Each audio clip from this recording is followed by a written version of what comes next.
Boa noite a todos. Estão me escutando? Então tá. Vou dar só mais um minutinho para a gente iniciar, que eu vou fechar umas telas aqui e a gente começa. O César não está podendo falar, mas ele vai falar para a gente no chat. Se vocês tiverem alguma dúvida, qualquer coisa, fala no chat e a gente começa aí a debater. Mas aí, antes de tudo, deixa eu só fechar umas telas aqui que eu quero abrir para vocês. Eu não enviei para o César um material, mas eu preparei bem rapidinho aqui um material para vocês que, na verdade, não é nem um material preparado, tá? É um material que eu captei algumas imagens na internet para mostrar para vocês algumas coisas e a gente falar sobre legislação educacional, que, aliás, é muito interessante. Quero dizer para vocês que eu estou muito feliz de estar aqui com vocês e que, então, vamos começar, então, para apresentar a tela. Eu vou colocar aí a apresentação na tela inteira, aí eu vou fechar a minha janela, meu nome é Solange, tá? Eu vou fechar minha janela, se alguém precisar falar, chama, Sol, chama aí no microfone, a gente para e volta a minha imagem, mas eu vou fechar a tela porque a internet aqui tá meio ruim hoje, gente, não tá funcionando muito legal, eu tô até bem pertinho do roteador para ver se não tem nenhum problema. E aí, precisando de alguma coisa, vocês me chamem, tá? Vou colocar, então, uma imagem, que é a imagem da minha escola. Deixar a câmera. Tá vendo? Eu trabalho nessa escola em Paulínia, creche Angelino Pigato, e eu sou diretora na escola. Mas eu já trabalhei na Baixada Santista, porque eu morava aí, como supervisora de ensino em Cubatão, fiquei 10 anos. Também trabalhei como professora no Guarujá, eu era professora de História. Depois eu fiquei um tempo como orientadora educacional, porque no Guarujá eles não fazem concurso de ingresso nos cargos. Concurso de ingresso é quando você faz concurso público e abre para todos, né? No Guarujá eles fazem acesso. Então, cargos de gestão no Guarujá, eles são acessados por funcionários de carreira. E aí eu fui trabalhar como orientadora educacional porque eu recebi o acesso. Eu fui acessada no cargo, digamos assim. E aí, enquanto eu estava nesse cargo de orientadora, eu fiz o concurso de ingresso para supervisora em Cubatão. Então, eu trabalhei na prefeitura do Guarujá, cerca de uns 11 anos, mais ou menos, e trabalhei na prefeitura de Cubatão, 10 anos. Antes disso, trabalhei no estado, também como professora de história, e agora eu trabalho em Paulínia, no interior de São Paulo, porque eu queria mudar para o interior, ficar perto da minha filha, da minha família. Minha filha casou e veio embora para Campinas. Hoje eu moro em Campinas e trabalho em Paulínia. É cerca de uns 30 quilômetros de distância. E aí eu fiz os concursos aqui pelo interior afora. Fiz em Campinas, fiz em Paulínia, fiz em Sumaré, Hortolândia, fui passando em todos e alguns demoram mais para chamar, outros demoram menos. Quando eu fui chamada em Paulínia para diretor de escola, eu assumi, e aí depois eu fui chamada em Campinas, em Hortolândia, Sumaré, mas aí a gente começa a pensar que chega uma hora que você tem que parar de ficar pulando de galho em galho, porque senão você não aposenta, né? Porque eu sou das antigas, eu sou desde 1998, eu sou funcionária pública, e aí a legislação, ela fala na questão do ingresso, que de acordo com a sua data de ingresso no serviço público, você vai ter uma natureza de aposentadoria. Então, assim, quem ingressou em 98 vai ter um tipo de aposentadoria, que é o meu caso. Quem ingressou até 2003 vai ter outra. Quem ingressou após 2003 vai ter outra. E agora, quem ingressa depois de 2019 vai ter outra. Então, assim, você começa a pular muito, você vai perdendo vantagem do seu cargo público, né? Que é o que aconteceu comigo. Quando eu saí de Cubatão, eu perdi algumas vantagens, tipo anuênio, licença-prêmio, coisas que aqui em Paulínia não tem. Paulínia tem um salário base um pouco mais alto, mas o plano de carreira não contempla anuênio, licença-prêmio, também não contempla 6 abonadas por ano, como a gente tinha aí na Baixada, e assim por diante. E também, cada vez que você ingressa num cargo novo, seja você de 98, 2003, 2019, seja qual for, a legislação diz que você tem que permanecer 5 anos nesse cargo para você aposentar e 10 anos na carreira. E o que eles entendem por carreira? Carreira é o tempo que você passa no cargo naquele ente federativo. Então, assim, em tese, faltava 5 anos para eu aposentar, agora faltam 10, porque eu preciso ficar 10 anos no novo cargo, um exemplo, né? E aí, se a gente fica pulando toda hora, por exemplo, agora, falta aí uns 5 anos no máximo para eu aposentar. Eu tenho esperança de aposentar antes, porque eu vou passar dos 30 anos de magistério, mas caso eles exijam mesmo a idade e o tempo de contribuição, eu vou aposentar, não façam a transição, eu vou aposentar com 55 anos. E aí, gente, presta atenção, se eu mudar agora de novo, eu vou ter que ficar 10 anos no novo cargo. Então, vocês têm que prestar atenção nisso também, principalmente os que estão mais perto da aposentadoria. Quem está mais longinho, não, aí tem que prestar atenção em outra coisa. Antes de falar da legislação educacional, né, estou falando nada a ver, mas eu acho que é importante falar disso também, não que não seja nada a ver, é importante. Por exemplo, vocês agora estão ingressando em novos cargos. Quando você ingressa no novo, porque aqui eu já acho que todo mundo já passou, tá? Eu tenho essa visão. Se está aqui é porque já passou. Relaxa aí, só aproveita as aulas porque você já conseguiu. Você já saiu na frente de um monte de gente que você está estudando. E aí o que acontece? Quando você ingressa num novo cargo, hoje você tem que observar o plano de carreira do lugar onde você está ingressando.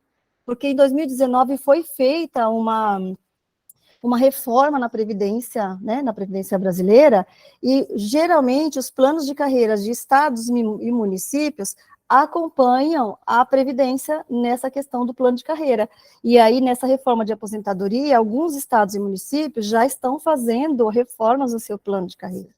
Para o governo federal, assim que a Previdência mudou, em 2019, a questão da aposentadoria, já passou a valer automaticamente para servidores federais. Para municipais e estaduais, que são os nossos casos aqui, alguns de nós, ainda não valeu automaticamente, mas se o ente federativo fizer a reforma, passa a valer aquela reforma. Então, quando você vai ingressar nesse teu cargo novo aí, você tem que fazer algumas coisinhas aí para você não perder vantagem no meio do caminho. Uma delas é exonerar no mesmo dia e tomar posse no cargo que você vai estar entrando. Ah, mas Solange, eu não entrei nem em 98, nem em 2013, eu sou bem novinho, acabei de fazer 18 anos, entrei agora. Então, para você, isso não tanto faz, tá? Você pode entrar num dia, no outro, dar um interstício, que a gente fala, um espaço de 30 dias, o que você quiser, porque não vai modificar nada. Mas para a galera mais antiga, de 2003, 98, você não pode deixar um dia de espaço. Você exonera de manhã em um, toma posse no outro. E aí, mas e se o município que eu entrei está fazendo a reforma? Então, se você entrou em 92, 2003, você não perde nada. Se fez a reforma, aí você vai ter que estudar a Previdência agora. A Previdência nova, a partir da reforma de 2019, muitos municípios mudaram a Previdência. E aí, a Previdência própria. E aí você vai ter que fazer, dependendo do seu salário, se ele passar do mínimo, não, do máximo da Previdência, a Previdência Pública, o INSS, se, por exemplo, não sei quanto é que está hoje, acho que deve estar em torno de uns 7 mil, 6 mil e pouco, vai, o teto máximo de aposentadoria, o que significa que se a pessoa é vinculada ao INSS e ganha 10 mil, se ela aposentar hoje, ela só vai ganhar no máximo 6.700, que é o teto máximo, né? A gente sabe disso. E aí, o que acontece? Se o seu salário como professor, como gestor, passar de 6.700, você não vai ganhar mais do que isso quando aposentar, você só vai ganhar 6.700. Se você quiser ganhar mais, você vai ter que contribuir desde o início para uma complementação previdenciária. Essas são as novas legislações que estão saindo. Então, vários municípios já estão caminhando nesse sentido de legislação. Aqui em Paulínia foi em outubro que saiu, por exemplo. Campinas ainda não saiu. Aí na Baixada, eu ainda não estudei quais os municípios, mas eu vi que Cubatão estava tentando aprovar essa reforma. Então, assim, essas questões básicas vocês precisam estar atentos, e se tiverem alguma dúvida, a gente está aqui para esclarecer, pede para o César aí perguntar para mim, algumas coisas eu já sei, porque eu estou na boca da aposentadoria e eu estudo bastante sobre isso, para eu não perder mais do que já perdi ao longo da caminhada. E aí, quando a gente começa a estudar legislação educacional, a gente para também para pensar nessas questões de carreira, porque legislação educacional, ela inclui nossa carreira, porque nós somos, quando a gente faz uma carreira na educação, nós somos de um estatuto diferenciado, que é o Estatuto do Magistério, né? E aí o Estatuto do Magistério, ele está previsto na LDB. Então, a gente vai estudar a LDB e vai ver lá que está previsto carreira para professor e que tem que ser feito os estatutos. Outra coisa também que amarra estatuto aí nos municípios e estados, a legislação de financiamento da educação. A legislação de financiamento da educação, o Fundeb hoje, né, que antigamente era Fundef, porque era ensino fundamental, que era obrigatório, e hoje é a educação básica, que é obrigatório. Então, a gente chama de Fundeb porque mudou para a educação básica. Antes era obrigatório só o ensino fundamental, e aí esse fundão, que a gente chama, ele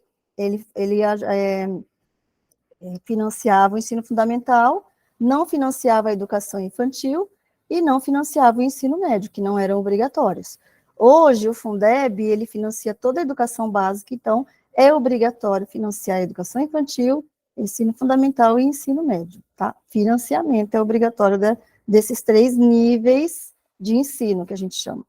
Mas o financiamento é obrigatório, mas lá na prova do seu concurso vai perguntar também de frequência, de matrícula, e aí a gente vai ver que em alguns casos é obrigatório, outros não, mas nós vamos estudando junto isso daí. Estou retornando para falar da LDB, quando ela traz também o financiamento da educação, né? Quando a gente estuda a LDB, a gente vê que tem na LDB um artigo que fala sobre o financiamento da educação, porque também tem na Constituição Federal. Na Constituição Federal, que é a base, é o 212, e depois vem na LDB, que é os artigos 70. Mas aí, 71, eu acho. Aí nós vamos estudar direitinho e a gente vai afinar isso daí. Deixa eu só mostrar para vocês, então, agora eu vou compartilhar a telinha para vocês. Aí vocês falam para mim se está compartilhando ou não. E eu fiz uma captação, ó, tá compartilhando, né, gente? Vocês vão ver tudo que tem na minha tela aqui, não tem muita coisa, não. Aí, vamos lá. Deixa eu arrumar bonitinho. Que eu quero navegar com vocês ainda nas legislações aí, porque vai dar tempo, né? São 8 horas ainda, e 13. A gente vai navegar também um pouco nas legislações, que eu quero fazer isso com vocês, que eu adoro. Então, nós vamos falar sobre legislação educacional hoje, mas hoje, segundo o César me passou, deixa eu ocultar isso aqui, a gente vai fazer um apanhado geral. Nós não vamos estudar nenhuma lei específica, certo? Mas eu já vou avisar para vocês. Separe um caderninho, separa uma caneta, um lápis. Aí aqui eu já vou falar uma dica que eu super gosto, né, de saber dessas coisas. Eu estudo bastante para concurso, né? Já falei para vocês todos que eu já passei aí. Se vocês quiserem, depois um dia digita meu nome na internet, vocês vão me ver em vários concursos aí. E eu não aprovei em todos porque eu sou gênio, não. Eu aprovei em todos porque eu estudei. E estudar é o pulo do gato. Aí a neurociência, ela colabora com a gente quando ela fala em questão de estudo, que ela vem falar para nós que se você é uma pessoa visual, por exemplo, que gosta de fazer anotação, né? Várias pessoas gostam de estudar fazendo anotações. Se você é esse tipo de pessoa, é melhor que você faça a sua anotação com lápis, ao invés de fazer com a caneta. E a explicação deles é a explicação mais básica, porque tem a explicação mais profunda, né? A explicação mais básica é que o tempo que você demora para fazer o desenho da letra quando você escreve a lápis é um pouco maior do que a caneta, porque a caneta desliza muito. E aí, esse tempo que você demora para fazer o desenho da letra, ele ativa funções cerebrais em você que ajuda você na questão da memória, para você lembrar daquilo que você escreveu. Não é fantástico saber disso, gente? Isso é ciência e é técnica de estudo, né? Ah, mas eu não gosto de escrever a lápis, por causa disso eu não vou memorizar? Vai, com certeza. Escrever a lápis é só uma ferramenta a mais, tá? Aí, pegue seu lápis, pegue seu caderno e anote algumas coisas que eu vou falar, porque estudar legislação, na maior parte das vezes, é você estar atento a ponto-chave, a palavras-chave, porque quando você vai fazer as provas do concurso, você vai ver que várias questões chaves, elas se repetem como um padrão em várias provas, em várias bancas, em vários concursos, que eles exploram mais, porque são palavras-chave da legislação educacional. Não é porque uma banca está copiando a outra, mas é porque para a educação é importante esse tópico. E aí, que tópico é esse? São vários, né? Nós vamos começar aqui com um mapa mental primeiro, que eu quero que vocês tenham um panorama da legislação educacional, que ela é ampla, Aí eu busquei um mapa mental lá na internet, isso aqui não é da minha autoria não, tá? Então, se você procurar lá na internet, você vai achar esse mapa mental aqui, que ele é bem simples, mas eu achei ele muito legal. Por quê? Esse mapa mental, ele traz para nós o básico da legislação educacional. E começa pela Constituição Federal. Quando a gente vai estudar lá a Constituição Federal, a gente vai buscar, primeiro assim, o básico é você olhar no edital. O que o edital pede para que você estude Constituição Federal? Ah, só, mas eu estou estudando um pré-edital. Agora, neste momento, eu não tenho nenhum edital em vista. Então, o que eu vou estudar para a educação? Se é um pré-edital, você vai estudar os tópicos relacionados à educação. Ponto. Não fica estudando tudo à toa. Você vai estudar porque seu concurso não é na área da educação, então você vai estudar tópicos referentes à educação, lá na Constituição Federal. Começa lá no artigo 205, né? Do 205 ao 214, nós temos aí a educação na Constituição Federal. É só isso? Não, tem mais coisa. Tem concursos que vai pedir para você estudar o artigo 5º, que fala dos direitos e garantias coletivas e individuais, né? Principalmente individuais, diga-se de passagem. Aí, esse artigo 5º, ele é muito, mas muito grande, ele tem 70 e poucos incisos. Então, ele é grandão. Se eu já estudei no pré-edital para a área da educação, eu já estudei os artigos que falam de educação, então eu parto lá para o artigo 5º numa boa, porque eu só vou relembrar o artigo 205 a 214. Tem concurso que pede para você o artigo 37, 38 e 39, até às vezes até o 40, porque são artigos que falam da administração pública, que fala parte do direito administrativo. E aí, como funcionário público, você tem que conhecer alguns artigos da administração pública, né? Por exemplo, o artigo 37 fala que você só pode acessar cargo público via concurso público, né? E aí, por diante, vai tendo outros incisos que vai falando como é o funcionamento da administração pública para o funcionalismo público. E você, já tendo estudado a parte de educacional agora no pré-edital, você foca, então, no artigo 5º, artigo 37, se cair no seu concurso. Tem banca que não pede nada além do 205 a 214. Tem banca que já é um pouco mais medonha e vai pedir, vai ampliar artigo 5º e o artigo 37, 38, 39, mas, assim, raras vezes você vai ver uma banca de educação não pedir os artigos de educação. Então, você tem que estudar eles primeiro. E aí, o que eu vou falar sobre Constituição Federal para vocês agora? Constituição Federal é a legislação base, né, do Brasil. É uma legislação que vai trazer no seu bojo, no seu conteúdo, no seu cerne aí, todos os assuntos jurídicos que vão regular a nossa sociedade brasileira. Dentre eles, a saúde, a educação, né, vai falar até do lazer também, né, da economia, vai falar da mobilidade, vai falar da assistência social, mas o que interessa para nós saber, vai falar da administração pública, mas o que interessa para nós saber é a educação no Brasil. E aí, os tópicos da Constituição Federal que falam na legislação sobre a educação, nessa legislação, vão dar para nós base para outras legislações educacionais. Então, a primeira legislação, que é a Constituição Federal, que a gente tem que estudar, de 1988, porque é a nossa última Constituição atual, né? Tivemos outras anteriores. Essa é a que está valendo hoje. Essa Constituição Federal de 88, ela vai dar para nós a base para a LDB, que é a Lei de Diretrizes e Bases da Educação Nacional. Então, aqui, ó, no mapa mental, eu vejo aqui abaixo da Constituição Federal quem? A LDB, Lei de Diretrizes e Bases da Educação Nacional Brasileira. Aí a LDB, ela vai vir em 1996, vejam, depois da Constituição Federal. E quando eu tenho a LDB, ela é uma constituição da educação, digamos assim, tá? Ela é uma base na educação para todas as outras legislações que falam sobre educação no Brasil. Então, a Constituição Federal ela é base para toda a legislação brasileira, toda, inclusive para a educação. Agora, a LDB ela é base para legislações que falam de educação. E a LDB, ela bem claro para nós lá, que ela fala da educação escolar. A LDB, ela não descarta que existe a educação, ela abrange processos na sociedade, né? Na família, ela fala isso lá na LDB, que na família também você é educado, você tem educação, que na sociedade também você adquire educação, mas que a LDB, ela vai falar da educação escolar. Anota essa palavra-chave para vocês aí, ó. LDB fala de educação escolar. Ela não fala de educação não formal, que é aquela educação que ocorre em qualquer espaço, ali na praça pública, ocorre a educação não formal. Agora, a LDB vai falar da educação formal, que ocorre aonde?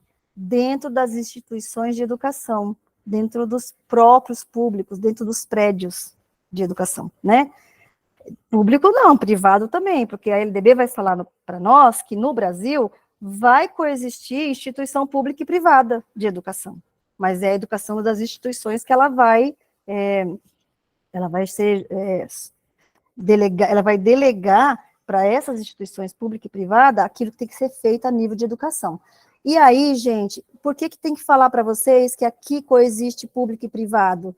Porque existem alguns países aí mundo afora que não existe a educação privada, né? Só existe a educação pública. E o cidadão, ele paga pela educação pública. Ele paga lá um valor simbólico, muitas vezes, mas ele paga pela educação pública. No Brasil, a gente também paga, mas é de forma indireta, por meio da contribuição dos impostos aí. Tanto é que é muito importante para nós saber do Fundeb, que ele é um fundão que agrega aí fundos de impostos, né? Que vai financiar a educação brasileira. Então, em tese, todos nós financiamos a educação brasileira. Mas, ainda assim, a LDB, ela admite que pode existir a educação privada, desde que ela siga as regras da educação nacional. Agora, todas as regras da educação nacional, é uma questão boa para concurso, né? Todas as regras da educação nacional, elas servem para a escola privada? Será que todas, né? Aí nós vamos pensar, e aí nós vamos conversando ao longo da conversa, que a gente vai descobrir se sim ou se não, tá? Aí, gente, presta atenção nisso. Depois que a gente tem a Constituição Federal, trazendo aí nos artigos 205 a 214, o básico da educação, que é como um direito de todos, como um dever do Estado, né? Vai vir a LDB. Aí, quando você estuda a Constituição, você começa a estudar a LDB, você vê que alguns artigos se replicam de maneira idêntica. Você fala, eu já li isso em algum lugar. Onde foi? Foi na Constituição Federal. Meio que um copia e cola mesmo, entendeu? Porque a LDB, ela não pode confrontar a Constituição Federal naquilo que ela diz a respeito de educação, porque senão ela fica uma lei inválida. Todas as legislações que forem contrárias ao que está na Constituição Federal são legislações que podem ser invalidadas. Então, a LDB ela não pode ser invalidada porque ela está em consonância, ela está de acordo com a Constituição Federal. E estar de acordo com a Constituição Federal, em alguns momentos, significa tal e qual o artigo que está lá na Constituição vem para dentro da LDB, tá? Que é a Carta Magna da Educação Nacional. Aí, nós vamos ter também, antes um pouquinho da LDB, é porque a LDB está no status de legislação federal, junto, porque ela é uma legislação federal, junto com a Constituição aqui, né? Ela tem um status de Carta Magna, digamos assim, porque ela dá base para outras legislações. Tem outras legislações, como o Estatuto da Criança e do Adolescente, que também é uma legislação federal, mas ele não vai dar base para legislações educacionais, ele não vai dar base para legislações educacionais como a LDB dá. Então, a gente chama ela de Carta Magna da Educação, porque a partir dela, todas as outras legislações sobre educação vão se pautar nelas, inclusive a BNCC, as diretrizes curriculares, parâmetros curriculares nacionais, mas ela tem ela é tão consoante com a Constituição que ela é quase como se ela fosse uma Constituição também, tá? Agora, a partir da Constituição Federal e antes da LDB, nós temos aí no Brasil, em 1990, que vocês já conhecem, a maioria de vocês aqui já conhece a legislação, eu acredito, né? Nós vamos ter aí o Estatuto da Criança e do Adolescente. Como eu falei que eu tirei essa imagem aqui lá da internet, gente, ó, eu não sou muito boa com essas questões digitais, não. Eu estou avançando, né, mas ainda falta melhorar. Eu fiz assim, porque foi o que eu consegui fazer. Mas aqui está escrito, ó, Estatuto da Criança e do Adolescente, dá para ver que é, né? o que acontece com o Estatuto da Criança e do Adolescente? Ele é uma legislação federal também, ele não dá base para outras legislações, mas ele congrega todas as legislações, por isso que é chamado de estatuto, todas as legislações que existiam naquele momento, em 1990, que diziam respeito à criança e adolescente, né? Então, o Estatuto da Criança e do Adolescente, ele vai estar em consonância com a Constituição Federal, e quando a LDB é estabelecida em 1996, porque ela ficou sendo discutida há muitos anos pela sociedade, ela não pode ignorar a questão da criança e do adolescente, porque quem é que está na educação nacional? Quem é que está lá no começo da educação, né? É a criança e o adolescente. E aí, sendo um estatuto que reuniu todas as legislações que se tinha até então, e aí, anota mais uma palavra-chave com o seu lápis e seu caderninho da aprovação aí, que o caderninho tem que ter nome, né, gente? O meu chama caderninho do sucesso.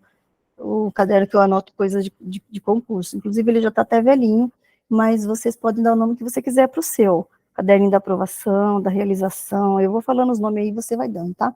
E aí, esse caderninho do sucesso, você vai anotar aí que o ECA, como ele é chamado, né, vulgarmente, assim como eu chamei a Lei de Diretrizes e Bases da Educação de LDB, o Estatuto da Criança e do Adolescente a gente vai chamar de ECA, ele é uma legislação, esse estatuto, que parte do princípio da proteção integral à criança.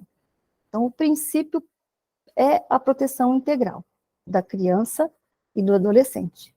Essa proteção integral passa pelo direito à educação, que até então, no Brasil, a gente tinha, mas a gente não tinha ela como uma proteção universal, como todo mundo tendo direito ao acesso.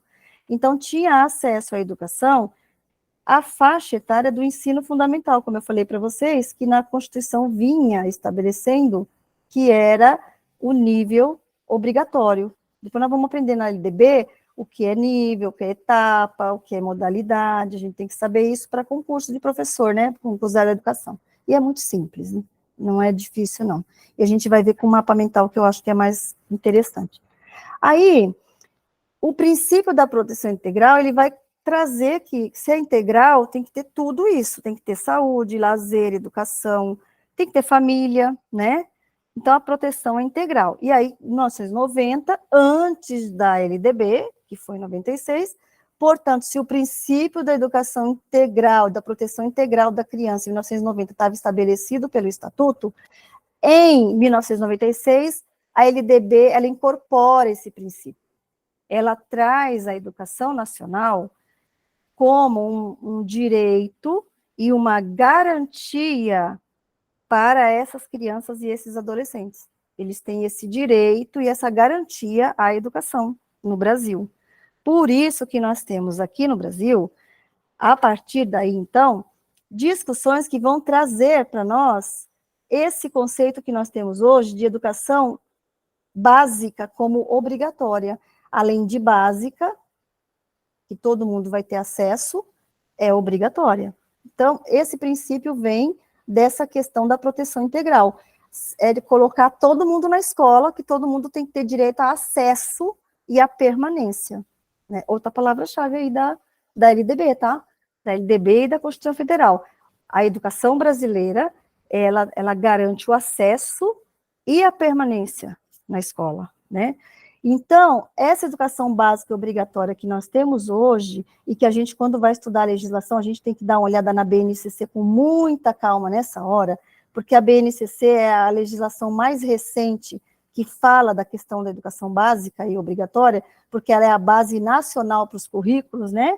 Então, base nacional comum curricular, então ela é a base nacional para os currículos, ela traz esse conceito de educação básica, obrigatória e integral, né? Integral no sentido de integrar todas as dimensões educativas.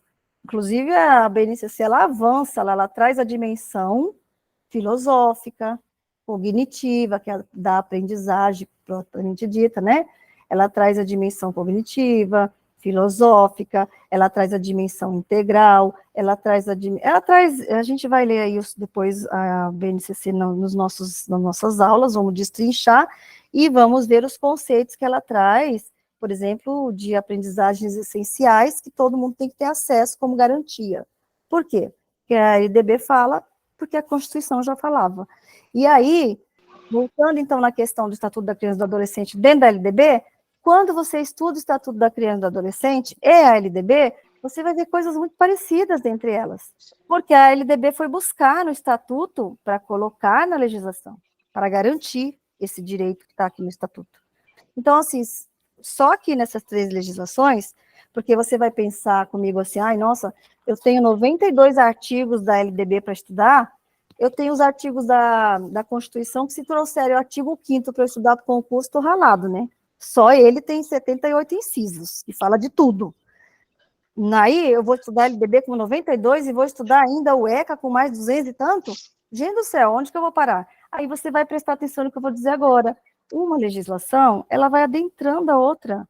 Elas conversam entre si. Então, você estudou a Constituição Federal, que é a base, mas se você for ler LDB, você vai consolidar o que você estudou da Constituição dentro da LDB, porque você vai ver muitos tópicos aqui dentro. Da mesma forma, se estudou o Estatuto da Criança e do Adolescente, você vai ver dentro da LDB, ou você está estudando o Estatuto, você vê coisas que você viu na LDB. Então, elas se conversam e elas se convergem, e aí você acaba entrelaçando uma questão na outra, você acaba entrelaçando... Tem alguém com o áudio aberto, né, gente? Você acaba entrelaçando um artigo no outro, precisa fechar o áudio, e aí você está estudando tudo, não precisa se desesperar. Na verdade, quando você estuda uma legislação, a outra e a outra, você só está consolidando o que você está aprendendo. E aí, né, foco nas ideias chaves da educação. E se eu for estudar, por exemplo, para a educação infantil, eu vou ter que estudar com foco na educação infantil, certo? Então, anota aí, você vai ter que estudar com foco na modalidade. Aliás, assim, deixa eu falar para vocês os níveis. Nós temos 2 níveis de educação nacional, né? Nós temos o nível básico, a educação básica, que é a nossa praia para concurso, e nós temos o nível superior, tá? Então, são 2 níveis. O que nós estamos estudando mais é o nível da educação básica. Se a gente for fazer concurso, por exemplo, no Instituto Federal, aí a gente vai estudar um pouco mais sobre educação superior, que também está na LDB. Aí a gente vai estudar sobre educação básica, mas a gente tem que focar. Educação básica é nível, mas quais são, a gente tem que ver modalidade de ensino também, e a gente tem que ver qual etapa, né? Então, qual é a etapa que eu estou estudando? Eu estou estudando para educação infantil? Então, nessa etapa da educação infantil, eu vou focar o meu olhar na legislação. Eu vou estudar LDB, mas o que a LDB fala especificamente da educação infantil? Certo? O que o Estatuto da Criança e do Adolescente fala da educação infantil? Porque fala, né? Quando eu pego o Estatuto da Criança e do Adolescente, ele tem 260 e tantos artigos, gente. Mas de educação, basicamente, é só do 53 ao 59. Anota aí. Você já vai estudando, tá? ECA, só sobre educação, 53 ou 59. Ah, é pré-edital. Mas não só, tem um edital ali que está falando que eu tenho que estudar artigo tal, tal, tal. Aí você vai estudar. Porque, até vou dar uma parada aqui, quando eu falo de ECA. Gente, tem alguém com o áudio aberto. Dá uma olhadinha para mim quem é. E aí fecha o áudio, por favor. Só se quiser fazer uma pergunta aí, né? Não tem problema. Aí, gente, olha aqui que legal. Eu peguei para mostrar para vocês, só para vocês terem uma ideia. Por exemplo, o ECA. É importantíssimo estudar o ECA, quem vai ser professor, gestor, quem vai trabalhar na área da educação. Inclusive, o ECA já está se enraizando aí na área da assistência social, tem que estudar bastante o ECA. Também na área da psicologia, tem que estudar bastante o ECA, né? Por quê? Porque fala de criança e adolescente. E aí, o que acontece para nós da área da educação, quando cai em concurso? Eu tenho que saber, estou falando ECA, mas a gente sabe que eu estou falando do Estatuto da Criança e do Adolescente, né? ECA, só para eu não falar a frase toda. Eu tenho que saber, basicamente, depois nós vamos estudar isso com mais calma e juntos, o que é criança e o que é adolescente. Se eu não souber, gente, fica complicado. Eu tenho que saber que, aí vai cair no concurso, que criança é a pessoa até 12 anos incompletos, está falando lá na lei, não completos. O prefixo in é latino, né, que significa não. Saber isso já ajuda bastante, né? Não completos, ou até 12 anos incompletos, é uma criança. E aí, se ela comete alguma infração, um ato infracional, porque aqui nem a criança nem a adolescente comete crime, eles cometem ato infracional. Se essa criança comete um ato infracional, ela tem que sofrer ou passar por medidas protetivas. Ela tem que ser protegida. Lembra do princípio da proteção integral? Agora, entre 12 e 18 é um adolescente. Tem que saber isso para o concurso.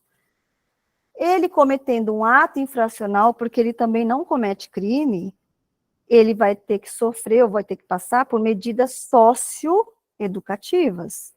Ah, mas ele não vai passar por medida protetiva? Não. Medida protetiva é até 12 anos. A partir de 12, ele tem que ser socioeducado. Então, ele vai sofrer uma certa penalização, maior do que aqui.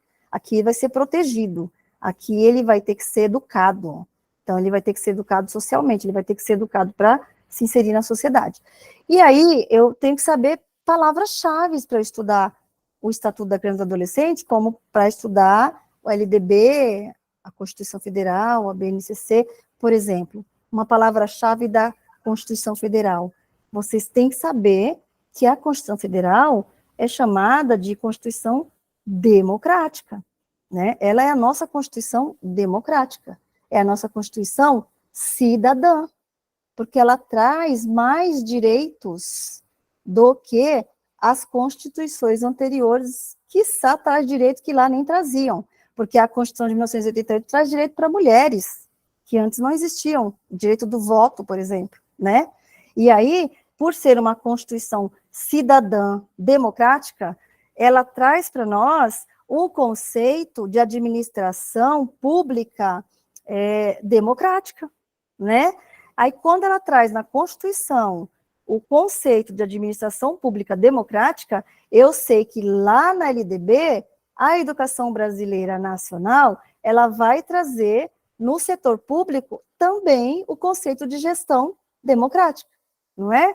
E aí, quando eu vou fazer concurso, eles vão falar de gestão democrática para mim lá, porque lá na Constituição e lá na LDB vai falar de gestão democrática. Aí, o que é gestão democrática?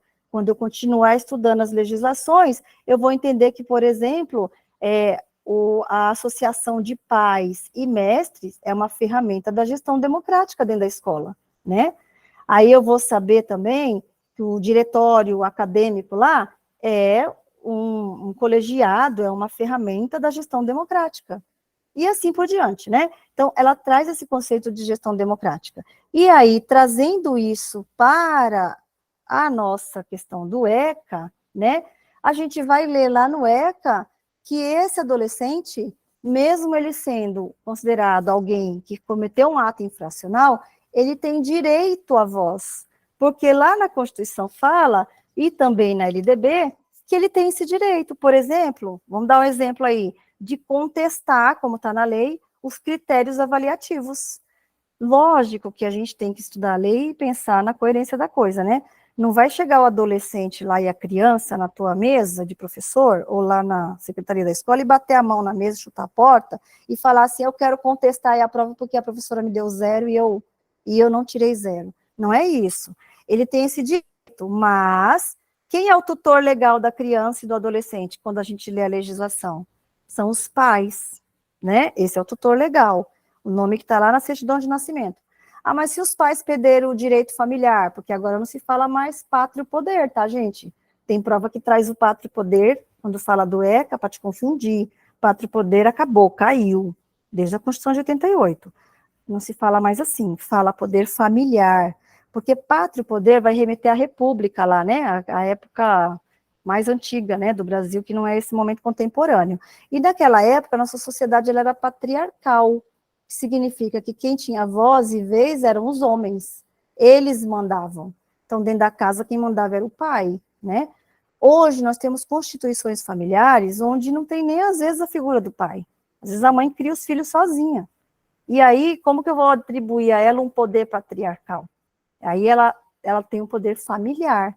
Então, essa mudança semântica, digamos assim, foi importante na legislação, para mostrar que a nossa sociedade está sempre em mudança e a Constituição, a UECA, todas as legislações estão acompanhando essas mudanças. Então, hoje nós temos o poder familiar. E aí, este poder familiar, que a lei nos constitui como pessoas responsáveis por essa criança e por adolescente, vai fazer com que a pessoa que é responsável pela criança e adolescente é que vai contestar lá os critérios avaliativos. Ela vai fazer lá um documento, sei lá, preencher um formulário, se a sua escola determinou um formulário, ou fazer a próprio punho, questionando essa questão dos critérios avaliativos. Já é possível, né, se a criança chegar em casa e reclamar dessas questões. Fora isso também, quando a gente lê o ECA, a gente vai ver que em questões assim de direito familiar, por exemplo, se a pessoa tem mais de 12 anos, ou seja, já é um adolescente, ele pode, no momento de decidir juridicamente, o juiz pode perguntar para ele com quem ele prefere ficar, se é com o pai ou com a mãe, né? Aí, e tudo isso a gente estuda, a gente sabe estudando o ECA. Isso é importante para a educação? Lógico que é. Tanto é que eu vou dizer para vocês, se chegar lá na escola, na sua escola, a vozinha da criança, querendo saber a nota, querendo saber o comportamento, não sei o quê, normalmente você fala para ela, né? Porque nós temos muitas famílias aí que quem toma conta das crianças são os avós, mas legalmente falando, essa pessoa é responsável por essa criança?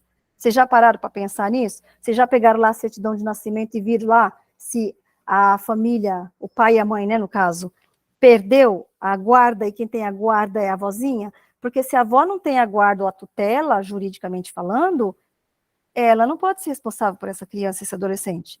Mas a gente, né, na prática, acaba fechando um pouco os olhos para essa questão. Eu, por exemplo, na creche, eu recebo avós o dia inteiro lá para tratar sobre o assunto dos netos. O que eu não permito é que eles assinem responsabilidade sobre nada. Então, a criança precisa ao médico, eu faço encaminhamento, quem assina é pai e mãe. Vovó não assina. Vai retirar a criança mais cedo, a vovó vai tirar, mas o papai e a mamãe têm que dar autorização, senão eu não deixo levar. E se essa avó sumir com essa criança, gente? Se ela atravessar a rua e for atropelada e morrer os dois, e o pai e a mãe disser, mas eu não autorizei. E aí eu tô perdida, né? Perco minha aposentadoria, não quero perder. Quero pôr a mão nela rápido. E aí a gente tem que estar atenta a essas legislações por isso, né? Eu, enquanto gestora ou enquanto professora, eu tenho que conhecer alguns meandros da lei. Aí, assim, isso aqui foi só uma parte, você vê como eu falo pra caramba, gente do céu, eu falo demais. Mas, ó, então, aí, por exemplo, a gente vai ter conceitos aí no ECA que vai dizer diretamente ao que nós estamos tratando na área educacional, como pessoas que trabalham na área educacional. Por exemplo, aqui, ó, ele não comete crime, X, né? Ele comete um ato infracional. Se eu vejo numa questão de concurso falando que a criança ou adolescente cometeu um crime na escola, eu já sei que aquela questão está errada, porque eu não posso atribuir crime a esse sujeito, porque a lei diz que eles não cometem crime, eles cometem ato infracional. Outra coisa, eles não podem ser presos em flagrante. Mas nem em flagrante delito, como diz a lei, né? Eles não são presos. Então é um X aqui, por quê? Porque eles são apreendidos. Eles não são presos, eles são apreendidos, tá?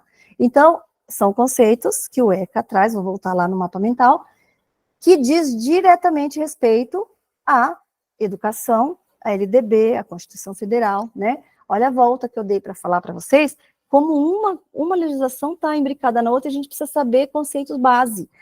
Eu fiz uma vez um concurso aqui para o lado do interior, porque vocês a gente vai falar sobre isso. Vocês vão ver que a banca, ela tem uma característica. As bancas, ultimamente, elas estão mudando bastante o padrão. O que eu chamo de característica, a gente poderia chamar de padrão, né?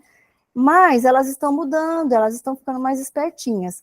Então, por exemplo, você vai fazer uma prova da VUNESP, ela tem um padrão. Você vai fazer uma prova da, sei lá, aqui no interior, quem manda mais é VUNESP, SH Dias e FGV.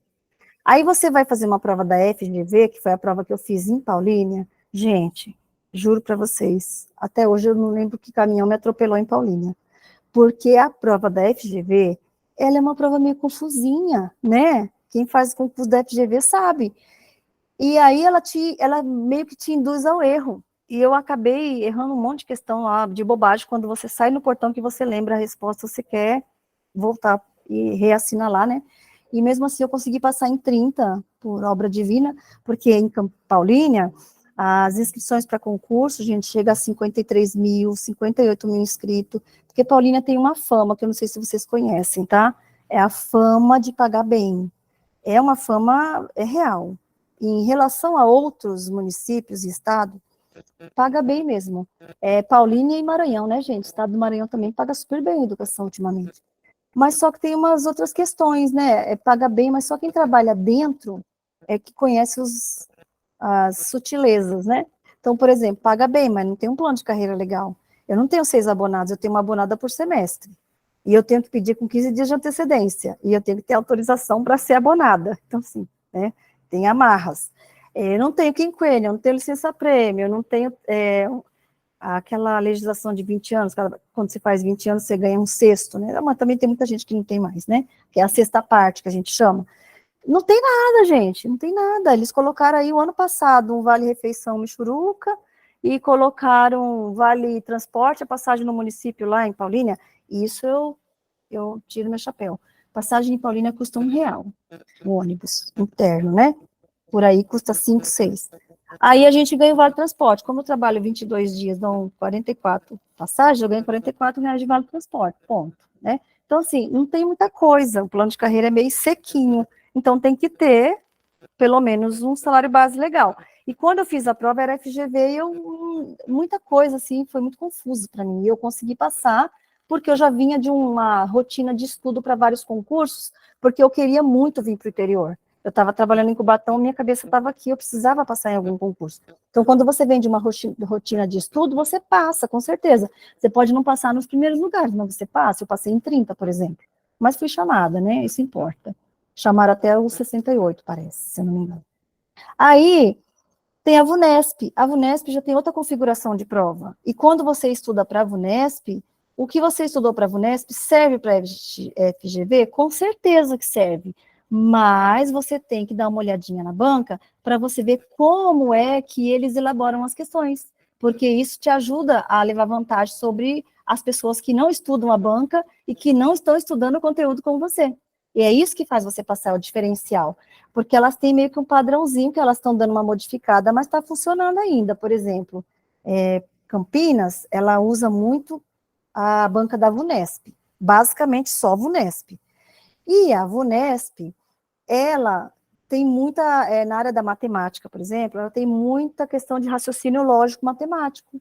E aí, no último concurso que nós tivemos aqui em Paulínia, em Campinas, na área da educação, a minha filha prestou o concurso, que foi para a gente, eu não sei bem o nome do cargo, eu sei que ela trabalha na educação infantil. Ela é auxiliar da professora na educação infantil. Alguns, aí no Guarujá acho que chama DI, lá em Paulínia a gente chama de auxiliar mesmo, enfim. Aqui eu não sei como é o nome, acho que é agente de educação infantil. E aí ela fez esse concurso da VUNESP. Só que o que acontece com a minha filha? Presta atenção para vocês verem como o padrão de prova é tudo. A minha filha, ela tinha acabado de ganhar neném. Ela tinha ganhado neném. Vocês que são mães e quem não é também já ouviu falar que neném não dorme à noite. E tem neném que é uma benção, não dorme nem de noite nem de dia. A neném da minha filha era uma dessas. E ela teve vários probleminhas de saúde no início, já nasceu assim meio comprometida. E a minha filha passava 2, 3 dias em hospital, aí depois passava em vários consultórios médicos, não sei o quê, e não dormia à noite, amamentando e trocando fralda. Como que ela ia estudar, gente? Fala para mim. Aí o que ela pensou? Ela falou, mãe, vou fazer o concurso, mas eu vou pegar todas as provas da VUNESP para esse cargo e eu vou estudar só as provas da VUNESP. E algumas matérias na área da educação, porque ela não é da área da educação, aí ela quis estudar algumas coisas. Mas eu vou basicamente só estudar o padrão de prova da VUNESP. E aí, com os vídeos que tem no YouTube, ela ficava o tempo todo amamentando, vendo vídeo do YouTube, esperando no consultório médico, vendo vídeo do YouTube. A bebê internada, vendo vídeo do YouTube. Eu não sei se ela estava assimilando muita coisa, né, porque ela estava num momento meio trash, mas ela conseguiu passar. Ela passou em 100 e pouco. É uma classificação ruim para quem, né, podia ter estudado e passado melhor. Ela foi chamada, porque esse concurso, gente, por incrível que pareça, aqui em Campinas, que tudo é muito imenso, chamaram 700 e pouco. Então, ela teve chance. Ela estava no 114, já passou de 700. Mas O mesmo ela fez para passar no concurso de Valinhos, a cidade vizinha que usa a VUNESP. Ela estudou as correções de prova da VUNESP, e aí ela estudou os tópicos que a VUNESP costuma aplicar com o padrão VUNESP. Aí ela passou no número 14 em Valinhos. Então, assim, as bancas, elas nos ajudam com esse padrãozinho, e é isso que a gente tem que decifrar. Agora, se eu estou estudando para um pré-edital e eu não sei qual é a banca, eu vou focar no tema. Qual é o seu tema? Educação. O dela, qual era na época? Sei lá, psicologia, pedagogia, vários, né? Ela estava tirando para todo lado. Mas você que está na educação, foca na educação. E aí, volta aqui, falando de padrão, quando você estudar diretrizes e bases da educação, com foco na educação, a hora que sair o seu edital, meu edital é tal, você vai pegar o edital, vai pegar a banca e vai ver o que a banca costuma perguntar de Constituição Federal nas provas de educação. O que a banca costuma perguntar de LDB nas provas de educação. O que ela costuma perguntar de Estatuto da Criança e do Adolescente. Gente, isso aqui mata a pau, vocês vão passar, com certeza, tá? Então, primeiro estudar a legislação, e depois estudar padrão da banca. Embora elas estão dando uma modificadinha, mas tá, porque, por exemplo, a VUNESP, ela dá muito raciocínio lógico-matemático. Então, você tem que saber que lá é raciocínio lógico-matemático. FGV já não é tanto raciocínio lógico-matemático. A FGV, ela dá matemática pura e simples, como ela é na escola. Aí, legislação, VUNESP, ela tem uma prova mais letra da lei, né? Ela vai lá na letra da lei, do jeito que está escrito. FGV já é uma prova mais interpretativa. Eles adoram pegar uma historinha nada a ver, uma historinha mais ou menos, e uma historinha tudo a ver, e dentro inserir a legislação. Aí, quando você estuda lá, que você vai ler a questão, você estudou a legislação, você vai matar a questão. Mas é uma prova mais longa, porque você tem que ler um pouco mais, porque as questões são mais longas do que na VUNESP, porque é mais direto, entendeu? E sabendo um padrãozinho, você vai. Aí, ó, vamos voltar aqui. Já falei duas coisas importantes. Se você estudar pré-edital, você vai focar no tema educação. Se você está estudando pós-edital, você vai estudar linha por linha do seu edital. E vou dar mais uma dica. Eu pego o edital, coloco na minha frente, vou lá na primeira questão, lá no primeiro item que eu tenho que estudar, porque eu sou uma pessoa meio cartesiana, gente. Vocês estão vendo que eu sou confusa? Se eu não fizer a coisa bem em linha reta, eu me perco todinha nos meus estudos. Vocês estão vendo que eu vou e volto, né? Espero que vocês estejam aprendendo e entendendo bem, mas acho que sim. Aí, eu sou cartesiana na hora de estudar, o que eu faço? Primeira linha lá do meu edital, tá perguntando sobre educação, estou falando agora, né? Tá falando para estudar Constituição Federal. Eu vou lá e estudo todos os tópicos de educação de Constituição Federal, ou tudo que eles pediram de Constituição Federal. Faça as anotações. Tem que ter anotação para mim. Tem gente que não precisa. Mas eu duvido, eu acho que a anotação é tudo para você, porque você, mentalmente, você vai guardar aquela imagem. Vou falar para vocês uma coisa, uma piada engraçada, né, que uma vez uma professora me contou. Assim que eu comecei a ser diretora de escola em Paulínia, eu recebi uma colega professora que ela não fazia planejamento, gente. Ela chegava lá, dava aula dela e saía fora. Aí um dia eu fiquei intrigada, eu falei, poxa, essa professora, ela está me testando, porque em Paulínia, nós temos mais uma desvantagem, que o diretor lá não tem equipe. O diretor não tem vice, não tem coordenador. Eu sou tudo lá, eu sou vice, eu sou coordenador, eu sou orientadora pedagógica, eu sou a que faz a compra, tá? É um acúmulo de função imenso. Aí eu era meio que a coordenadora pedagógica também, não tinha, né? Aí eu fui perguntar para ela, professora, como que a senhora, além, eu já tinha cobrado várias vezes as datas de planejamento para ela entregar, porque a secretaria cobra e ela não entregava. E como é que a senhora faz para desenvolver as suas aulas se a senhora não faz planejamento? Até agora eu não peguei um planejamento escrito seu. Eu acho que eu vou ter que te dar uma advertência, porque na legislação fala que você tem que fazer planejamento. E que se você não cumpre seu compete, cabe a mim te dar uma advertência por escrito. Aí ela falou, não, Sol, fica tranquila. O meu planejamento está todo na minha cabeça. Está tudo aqui dentro da minha cabeça. Gente, não dá, né? É impossível você guardar tudo na sua cabeça, entendeu? Então, eu falo que isso é uma piada, porque para mim ela contou a maior piada do Brasil na época. Eu fiquei com uma cara de ué, eu falei, gente, e ela falou sério. Ela não falou rindo, não. E ela ficou o ano inteiro comigo, me dando trabalho para entregar uma linha escrita. Até que eu fiz advertência, eu convidei ela a pedir remoção, ela pediu remoção, ela não ficou com raiva de mim, porque ela é essa pessoa. Ela falou assim, eu não consigo trabalhar com você, porque você faz muita cobrança, não sei o quê.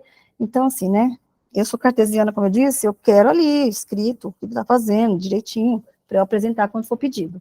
E aí, você não pode correr esse risco no concurso, gente, de achar que está tudo na sua cabeça, porque não está. Então, faça anotação, é importante. Mas eu sou professor de matemática. Mesmo assim, viu? Eu acho muito importante você fazer algumas anotações nesse momento. Não vai ficar tudo na sua cabeça, com certeza. E aí, esse é o lance da anotação. Não pensar que é aquela professora de educação infantil lá que falou para mim que estava tudo na cabeça dela. Aí você vai anotar, como eu falei para vocês, eu pego lá a Constituição Federal e estou estudando, estudei, eu pego uma caneta marca-texto e coloco lá por cima do tópico para destacar que eu já estudei. Eu coloco até marca-texto amarela. Aí depois vem embaixo, LDB, estudei, passo a caneta marca-texto lá para destacar que eu estudei. Gente, é uma sensação maravilhosa. Dia a dia, você olhando o edital e você vendo que tem cada vez mais espaço marcado de caneta marca-texto e menos espaço sem marcação. Você vai vendo o avanço. Isso é motivacional. Você se automotiva a continuar, entendeu? Isso é interessante fazer. Outra coisa que é interessantíssimo vocês fazerem, além da marca-texto e de seguir o edital, você não precisa seguir linha por linha que nem eu, né? Porque tem problema, mas você pode ir pulando os tópicos, não tem problema. Pula, mas vai marcando. Mas a outra coisa que você tem que fazer, que eu acho que é muito interessante, e é de verdade, além de você estudar, anotar os tópicos e fazer essa marcação de texto, você fazer exercício da banca. Não precisa fazer um simulado de 50 questões, mas você tem que fazer umas 3 de cada tópico, porque aí você está treinando, e treino também é tudo, tá? Então, anota aí, treinar, acompanhar o edital certinho como ele vem, né? Porque o edital é seu guia. E aí, voltando aqui em legislação, porque eu perco muito o foco, daqui a pouco o meu chefe César vai aparecer aí, como a voz do além, falando para eu voltar ao foco. O foco é a aula, mas eu estou dando umas dicas boas para vocês, viu? Ainda tem uma dica melhor depois, que é a minha dica mais famosa, que é a dica da cor da camiseta que você vai lá fazer a prova, tá bom? Aí, gente, olha, eu estudei, li que a LDB, a Constituição Federal, o Estatuto da Criança e do Adolescente, em alguns momentos, até os artigos são idênticos, tipo copia e cola. Eu tenho que saber também que eu tenho, como legislação nacional educacional, Plano Nacional de Educação, que é o PNE, que chama. O Plano Nacional de Educação, ele tem sido cobrado nas provas, sabe por quê? Porque ele está em vias de deixar de valer. Vocês estão me ouvindo ainda, gente? Que eu fico aqui, mas não sei se vocês estão me ouvindo. Eu estou ouvindo alguém falando aí, eu acho, que abriu o áudio. Se vocês não estiverem me ouvindo, vocês, por favor, avise imediatamente ao César para ele me chamar aqui no WhatsApp, tá bom? Que aí ele me avisa. Mas eu acho que vocês estão todos me ouvindo sim, vocês estão bem quietinhos, né? Vou pedir para fechar tudo. Aí, o Plano Nacional de Educação, presta atenção, ele é de... Aí você vai anotar no seu caderno do sucesso aí, PNE, que é o Plano Nacional de Educação, PNE, ele é de vigência decenal, né? Ou seja, ele dura 10 anos. E a cada 10 anos, ele tem que ser revisto, certo? Essa é a regra da legislação que criou o Plano Nacional de Educação. Mas qual a legislação que criou o Plano Nacional de Educação? Bom, primeiro, o Plano Nacional de Educação ele é citado na Constituição Federal. Segundo, ele é replicado na LDB. E lá consta que nós vamos ter que ter planos nacionais de educação, o plano nacional de educação e planos municipais de educação. Então, nós temos, e planos estaduais de educação. Então, nós temos o PNE, que é o Plano Nacional de Educação, nós temos o PEE, que isso daí quase não aparece nas nossas provas, porque a gente costuma fazer muita prova para município, né? Então, o que aparece por município? O Plano Municipal de Educação, PME. Mas, basicamente, cai mesmo sempre o Plano Nacional, tá? Falando disso que eu estou falando para vocês, que ele é decenal, ou seja, duração dele é de 10 anos, ele é um plano, como o nome diz, é um plano para a educação nacional, plano de metas e estratégias. Então, o Plano Nacional de Educação, ele traça metas e estratégias para a educação brasileira nos próximos 10 anos. É isso que é o Plano Nacional de Educação. E aí, quando as bancas vêm falar do Plano Nacional de Educação, elas costumam explorar, primeiro que eu tenho que lembrar que é uma lei federal, né?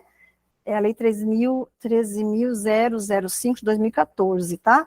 Esse Plano Nacional que está vigorando agora, ele é de 2014, como eu falei que ele é decenal de 10 anos, né? Até 2024.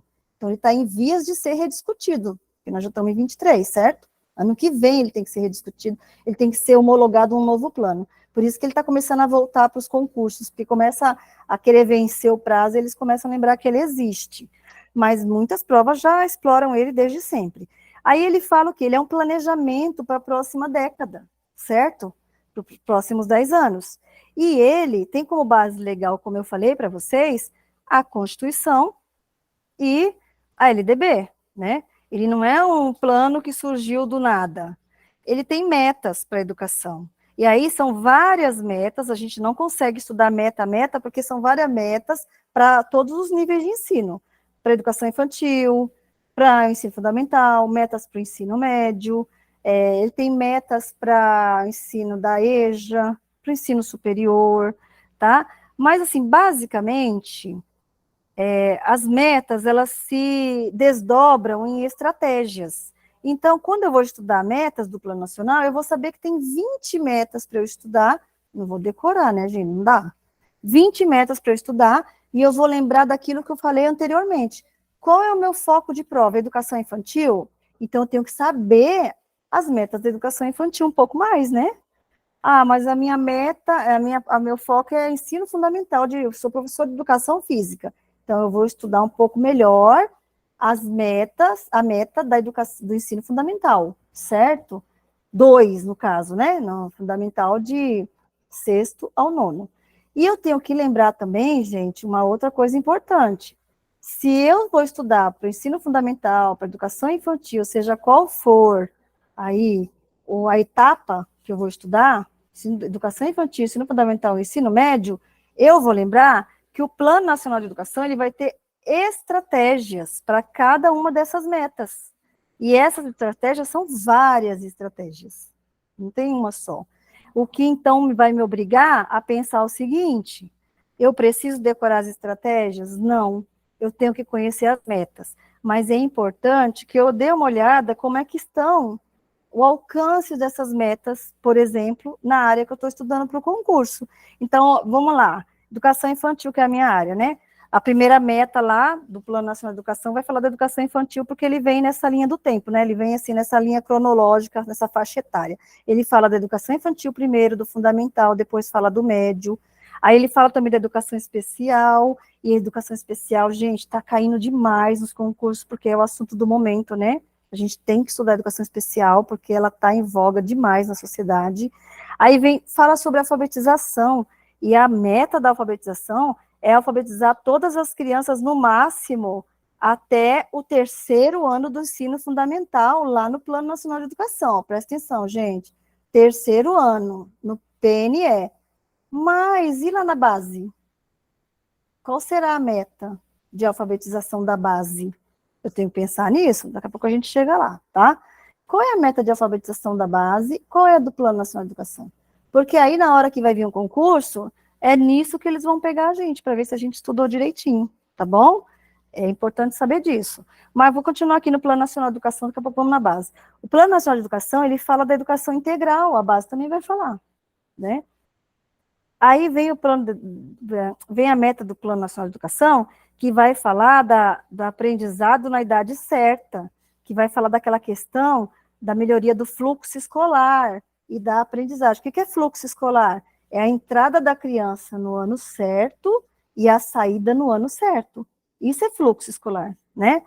Não é a retenção que a criança vai ficando, vai ficando, vai ficando. E ele vai falar também das médias do IDEB, quais são as médias que tem que ser atingida, né? A gente tem que estudar um pouquinho de IDEB também, é importante.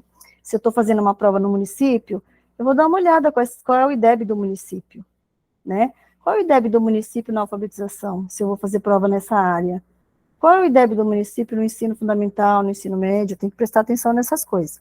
Aí ele fala da elevação da idade média dos estudantes da população brasileira entre 18 e 29 anos, e aqui mais um pulo do gato.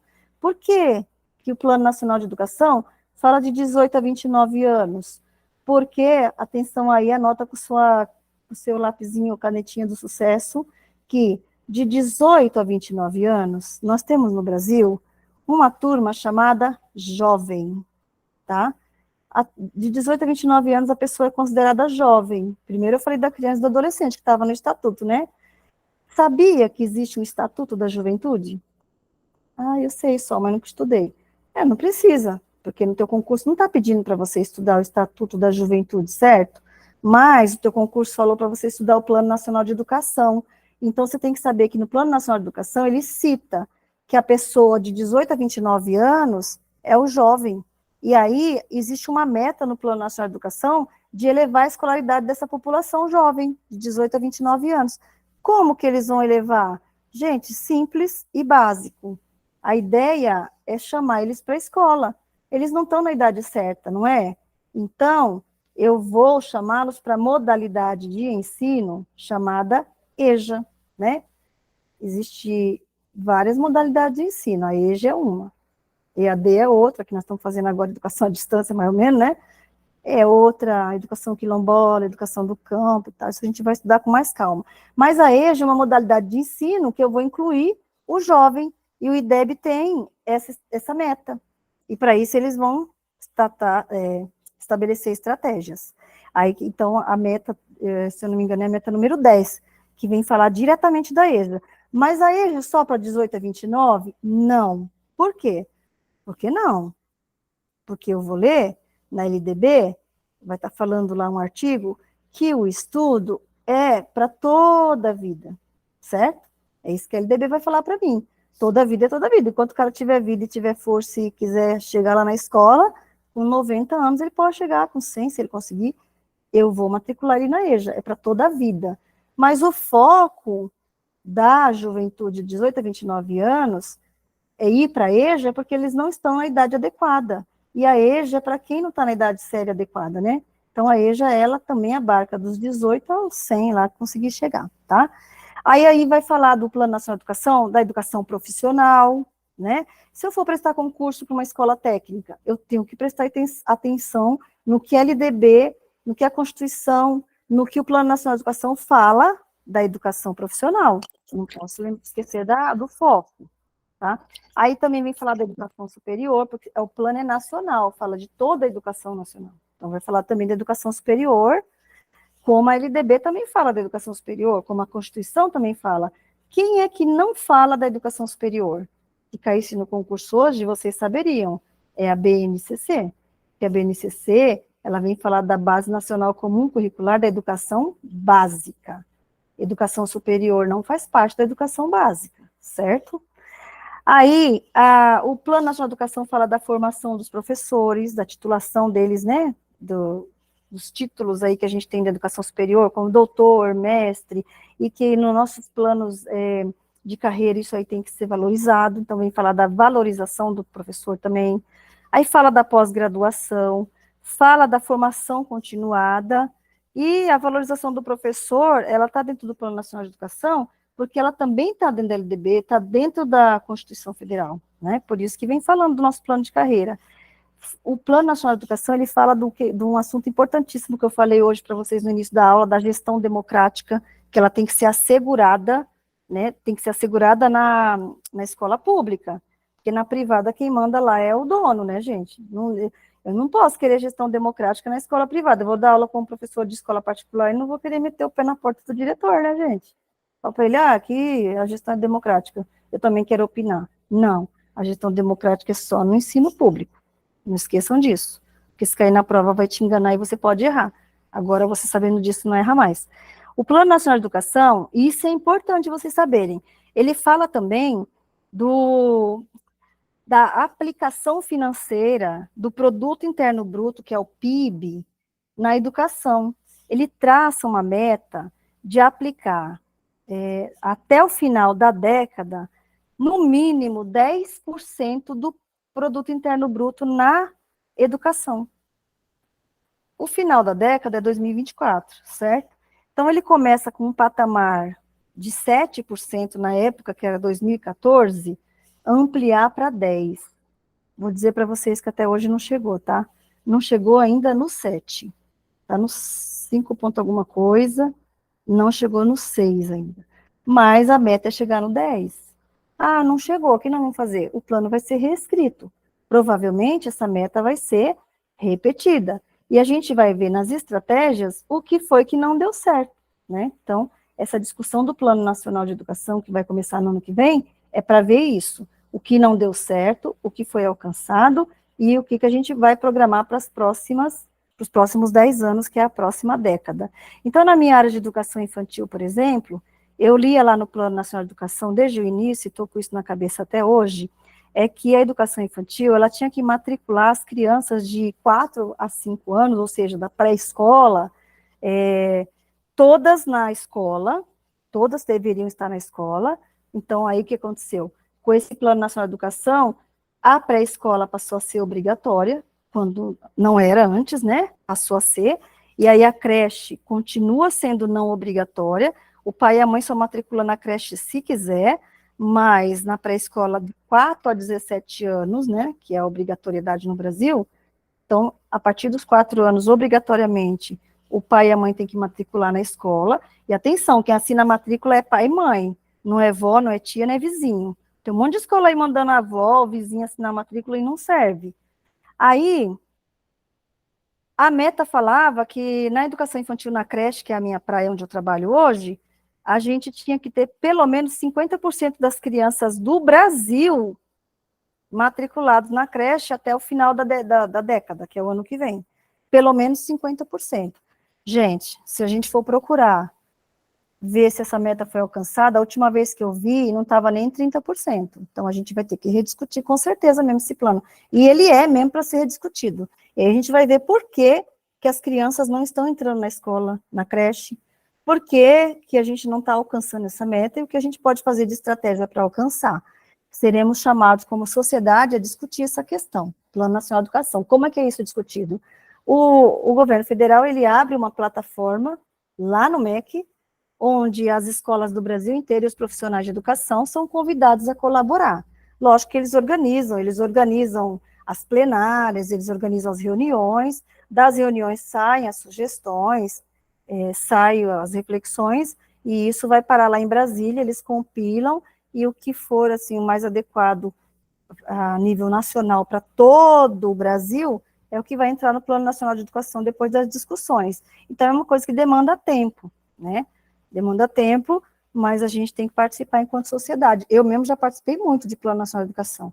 Hoje eu sou costumo dizer para as pessoas que eu sou uma raposa velha, não estou querendo muito mais não, mas quem tem gás tem que participar. Aí, Plano Nacional de Educação, está aqui, falei um pouco dele. Ai, gente, acelerar um pouquinho, 9h15. Tá cansativo? Não, né? Não tá não, hein? Aí, vamos chegar, dando Plano Nacional de Educação, eu não vou ainda na base, que a base é a última legislação que nós temos, é a mais, né, atual. Vamos lá para o Fundeb. Nós temos o Fundef, na época em que a educação não era básica, obrigatória dos 4 aos 17, certo? Aí era obrigatório só a criança que estava no ensino fundamental naquela época, da 5ª série à 8ª série. Hoje nós temos uma nova configuração no ensino fundamental, nós temos o ensino fundamental de 9 anos, esse ensino fundamental de 9 anos, ele desdobrou o ensino fundamental, que fica do 1º ao 5º ano, e do 6º ao 9º, certo? Isso está na LDB também, gente. Então, você vê como tudo que a gente estuda cai na LDB, cai nas outras legislações. Aí, esse novo ensino médio, a gente, já estou pulando a bola aqui. Esse novo ensino fundamental de 9 anos, ele continuou sendo obrigatório, mas junto com ele veio a obrigatoriedade da criança de 4 e de 5 anos, e veio a obrigatoriedade do adolescente, do jovem lá, da criança e do adolescente lá, que vai estudar dos 15 aos 17 no ensino médio, tem que ser no mínimo de 3 anos. Aí, de 4 a 17, nós vamos ter o que chamamos de educação básica. Aí o Fundeb, ele deixa de financiar só o ensino fundamental e passa a financiar também a educação infantil e o ensino médio. Então, ele vai financiar toda a educação básica. Aí ele muda de nome para Fundeb. Mas foi em 2020? Não. Em 2020, nós tivemos uma atualização da legislação do Fundeb, que é o que a gente vai estudar, e se cair no nosso edital mais ainda, né? O que mudou com esse novo Fundeb? Por que ele foi atualizado? Qual é o nó da questão? Então, a gente precisa estudar o novo Fundeb, primeiro saber que a criança está sendo, ela está sendo financiada desde a creche. O ensino é obrigatório de 4 a 17, tornou-se educação básica, mas eu lembrando, ao estudar a LDB, eu vou saber, eu vou lembrar, que a educação básica, ela começa lá do 0 até os 3 na creche, só que não é obrigatória, mas é educação básica também. Então, esse Fundeb vai financiar a educação básica. Então, vai financiar a creche, a pré-escola, o ensino fundamental e o ensino médio. O Fundeb é um fundo que agrega valores de impostos que são arrecadados no Brasil, e aí tem os impostos específicos, e são vários, que nesse fundo vai juntando essa grana que é redistribuída para estados e municípios. Quem redistribui? O governo federal. Como que é redistribuída? E o Fundeb vai falar, pelo número de matrículas, né? Porque eu não posso distribuir o mesmo valor para todo mundo. Quem tem mais aluno precisa de mais grana, quem tem menos precisa de menos grana. E aí tem critérios para que o Fundeb seja distribuído. O município ele tem que seguir alguns critérios. Por exemplo, ele tem que ter plano de carreira para os seus servidores, né? Se ele não tem plano de carreira para os seus servidores, ele tem que ter pelo menos o plano de carreira, o estatuto do magistério, porque diz respeito à legislação da educação. E a gente vai lendo lá, qual é a porcentagem do Fundeb que pode ser aplicada, né? O máximo, 60%, né? Ah, mas então, mas desse 60%, 40% pode ir para tal coisa, 20% para tal coisa. Eu tenho que saber mais ou menos isso, porque se cair na minha prova, não tem caído muito, mas como o Fundeb é recente, 2020, essa proposta de inovação, né? Na verdade, não é uma nova proposta, é uma proposta de inovação que a gente recebeu, porque eles estavam querendo tirar o Fundeb. E quando eles tiram o Fundeb, o que acontece com a educação? A gente perde uma fonte importante de investimento. E aí, se a gente perde essa fonte de investimento, a gente já acha que está sucateado, vai sucatear muito mais, né? E outra coisa, o Fundeb, essa lei, ela diz respeito também à carreira do professor. O Fundeb, ele fala da manutenção e desenvolvimento da educação básica, então lembra que no Fundeb não entra educação superior, e fala também da valorização dos profissionais de educação. Então, parte do Fundeb, ele vai financiar o nosso pagamento, ele vai garantir o nosso pagamento. E aí, quando veio o novo Fundeb, a gente falava que era 60% que podia ser aplicado, né? Agora, com o novo Fundeb, aumentou a aplicação do recurso, né? Então, eles vincularam aí, ou eles chamam de subvincularam, o valor de 70% dos recursos para pagamento e remuneração de profissionais da educação básica. Isso eu preciso saber para a prova. Então, era 60, agora é 70, 2020 para cá. E aonde que aplica esse recurso?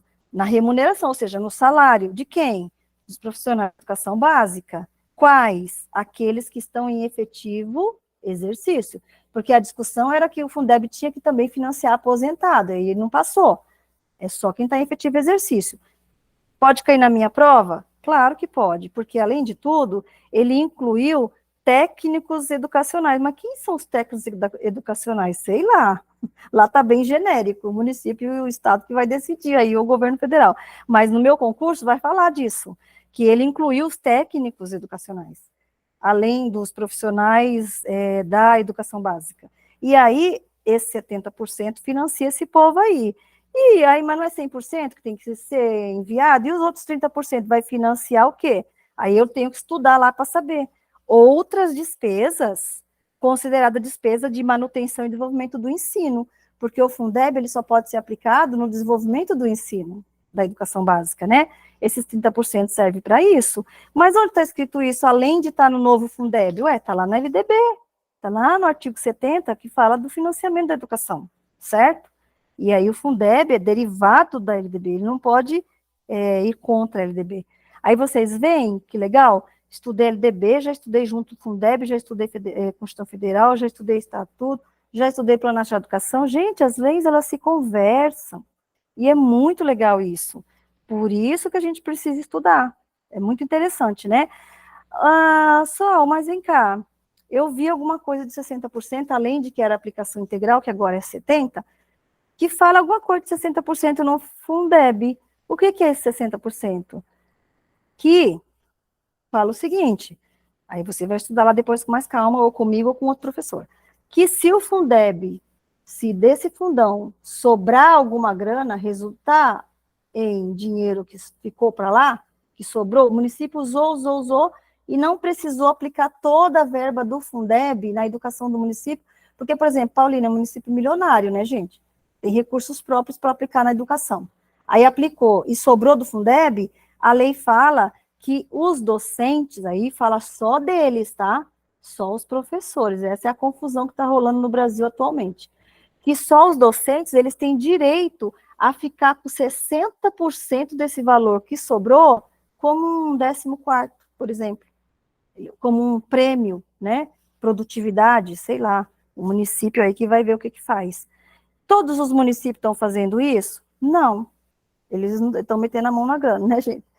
Os profissionais do magistério têm direito a isso, e agora os municípios começaram a fazer um pagamento para quem era do magistério, lá no final de 97 até 2006, quando era o Fundef, e de 2007 até 2020, o que virou Fundeb. E aí, essas pessoas que eram docentes na época, de 97 a 2020, eles têm direito a uma porcentagem, mesmo que eles não fossem estatutário, mesmo que fosse temporário ou excelentista. Aí o que aconteceu? O governo fez? O governo fez isso virar precatório. O governo alegou que não tinha como pagar, virou precatório, ou seja, o título a ser pago futuramente, e quando tiver a grana, paga-se. Então, alguns municípios pagando, outros não estão, e está essa confusão. Mas, resumindo a ópera, a gente tem que saber que isso tudo está rolando na legislação do Fundeb, e que tem uma nova legislação do Fundeb que pode ser cobrada na minha prova, porque ela fala da atualização do repasse de 60% para 70%, ela fala de quem vai receber, ela inclui os técnicos, não é interessante saber tudo isso? Então, aí passo aí a falar também de uma outra questão, as diretrizes curriculares nacionais. O que são essas diretrizes curriculares nacionais? Olha o nome, diretrizes. As diretrizes é o seguinte, são documentos que eu acho que quem é mais velho não, vou falar uma palavra mais bonita, quem é mais experiente, como eu, tem aí pelo menos meia década, que já está na educação pelo menos 3 décadas, ou um pouquinho menos, lembra que a gente tinha na educação os parâmetros curriculares nacionais aí, há um tempo passado, que eles trouxeram para nós depois da LDB. O que aconteceu com os PCNs, que a gente chama de PCNs? Eles ainda caem na prova, né, gente? Tem gente que fala assim, não, mas tem que estudar PCN, PCN não está ultrapassado? Não, sabe por quê? O que aconteceu? A Constituição, ela previa que tinha que ter um currículo nacional, né? Aí, ela preveu, e aí, lá em Brasília, eles escreveram os parâmetros curriculares nacionais, dizendo, e eu lembro que eu estava na educação nessa época, iniciando a minha carreira, a gente recebia isso em volumes, eram livros que eram distribuídos nas escolas, e cada um dos livros, eles tinham a disciplina correspondente. Então, por exemplo, eu era de História na época, eu recebi o meu livrinho de História, dos PCNs. Mas tinha os PCNs de Língua Portuguesa, de Matemática, de Ciências, Arte, Geografia, Educação Física, etc. E o da Educação Infantil. Aí, o que aconteceu com os parâmetros? Eles eram referência para a gente fazer os currículos, os parâmetros curriculares nacionais. Mas eles eram só parâmetros. Então, a gente fazia o nosso currículo como sugestão usando os parâmetros, se quisesse. Se não quisesse, aí não precisava seguir. O que aconteceu então, gente?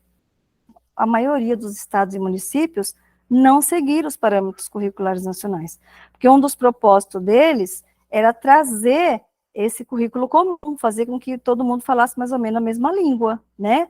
Tinha esses princípios aí, que, por exemplo, a criança que estava aprendendo a língua portuguesa aqui, ela estaria aprendendo as mesmas questões de língua portuguesa, os mesmos conceitos lá, sei lá, no Chuí, no Iapoque, lá no fim do Brasil, lá embaixo, lá em cima. E ele trazia também os temas transversais, que falava da ética, olha lá, tinha que saber tudo isso na época e ainda sei até hoje. Na ética, meio ambiente, que hoje a gente fala tanto, né? Saúde, orientação sexual, pluralidade cultural, falava disso como temas transversal. O que é tema transversal? É transversal ao currículo, passa em todos os componentes curriculares. É mais ou menos como a educação especial. Vocês sabem que educação especial, se não sabe, anota aí. Educação especial é uma modalidade de ensino transversal a todas as outras, né? É uma modalidade de ensino transversal, por quê? Porque tem que ter educação especial desde a creche até o ensino superior. Ela atravessa todas. Então, ela é uma modalidade de ensino que perpassa por todas as outras. Isso é ser transversal. E aí, na época dos PCNs, tinham esses temas transversais. Educação especial não estava na época, né? Mas tinha. Aí, o que acontecia? Não era legislação obrigatória, falava até de avaliação, mas ninguém seguia. Aí o governo federal estabeleceu, então, as diretrizes curriculares. Por quê? Porque diretrizes veio com força de lei. Com essa força de lei, a gente passou a ser obrigado a cumprir. E aí a gente pegava as diretrizes curriculares nacionais e a gente começava a fazer os nossos currículos com base nas diretrizes nacionais curriculares. E essas diretrizes nacionais curriculares, elas eram gerais, porque os parâmetros curriculares nacionais, eles vieram, os PCNs, de 97 e 98. Depois eles deixaram de serem produzidos, mas eles não deixaram de existir, ainda existe, tá? Aí, a partir daí, veio as diretrizes curriculares nacionais. E a gente, então, vai falar para você assim, mas os parâmetros curriculares nacionais não deixaram de existir. Eles são fundamento das diretrizes curriculares nacionais. Aí, as diretrizes curriculares nacionais, elas vigoraram por um tempo, até que veio quem? A BNCC. Então, a primeira diretriz curricular nacional, ela veio para o ensino fundamental, e em 98 mesmo, quando os parâmetros deixaram de existir, de ser, né, de estar em voga, e a gente passou a usar as diretrizes curriculares nacionais. Depois disso, foi criado as diretrizes curriculares nacionais, porque elas já eram previstas lá na LDB, né? As diretrizes curriculares nacionais da educação básica, porque o ensino fundamental deixou de ser só ele obrigatório e passou a ser educação básica. Então, quando a gente estuda para a educação, a gente tem que estudar a educação básica, e a gente vai estudar diretrizes curriculares nacionais para a educação básica. Fora essa diretriz, gente, agora eu vou falar para vocês, tem diretriz curricular para todo gosto. Tem diretriz curricular para todas as modalidades de ensino. Tem diretriz curricular para educação especial, para educação quilombola, tem diretriz curricular para o ensino infantil, educação infantil, para o ensino fundamental, para o ensino médio. Todas essas diretrizes curriculares são para fundamentar os nossos currículos, entendeu? E aí, tá, quem foi que mandou a gente fazer isso? O Conselho Nacional de Educação, lá, a MEC, Brasília, mas eles estavam discutindo a Base Nacional Comum Curricular. Aí veio a Base Nacional Comum Curricular, e a pergunta que está saindo bastante em concurso é: as diretrizes deixaram de existir? Assim como os PCNs, não. Elas são base, até agora vai virar um negócio aí meio, né, repetitivo aí, base da base. Elas são a base da Base Nacional Comum Curricular.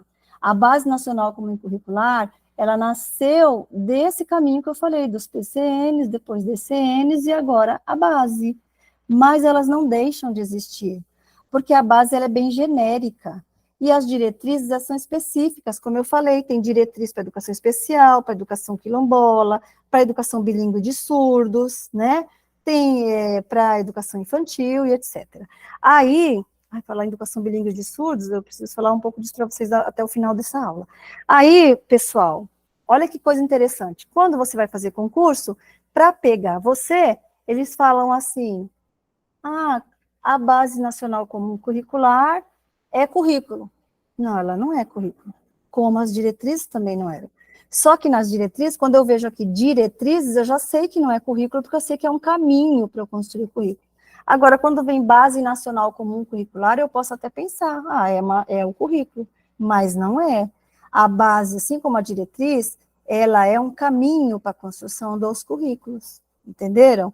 Então, ela não anula as diretrizes, ambos se complementam, assim como os parâmetros curriculares não foram anulados, eles complementaram junto com as diretrizes curriculares, nós vamos ter a Base Nacional Comum Curricular. E aí, as nossas diretrizes continuam valendo. Elas são normas obrigatórias na educação básica, e elas, vocês têm que saber disso, as diretrizes orientam a construção dos currículos, tanto quanto a base, tá bom? Então, ninguém anulou ninguém, elas simplesmente se complementaram aí. O Conselho Nacional de Educação não destituiu as diretrizes, elaborou a base e as diretrizes continuam valendo como documento complementar da base, porque elas vão especificar cada componente curricular, elas vão especificar cada modalidade de ensino, e a Base Nacional Comum Curricular, ela não dá conta de fazer essas especificidades, ela é um documento meio que genericão para todo mundo usar e fazer a construção dos seus currículos.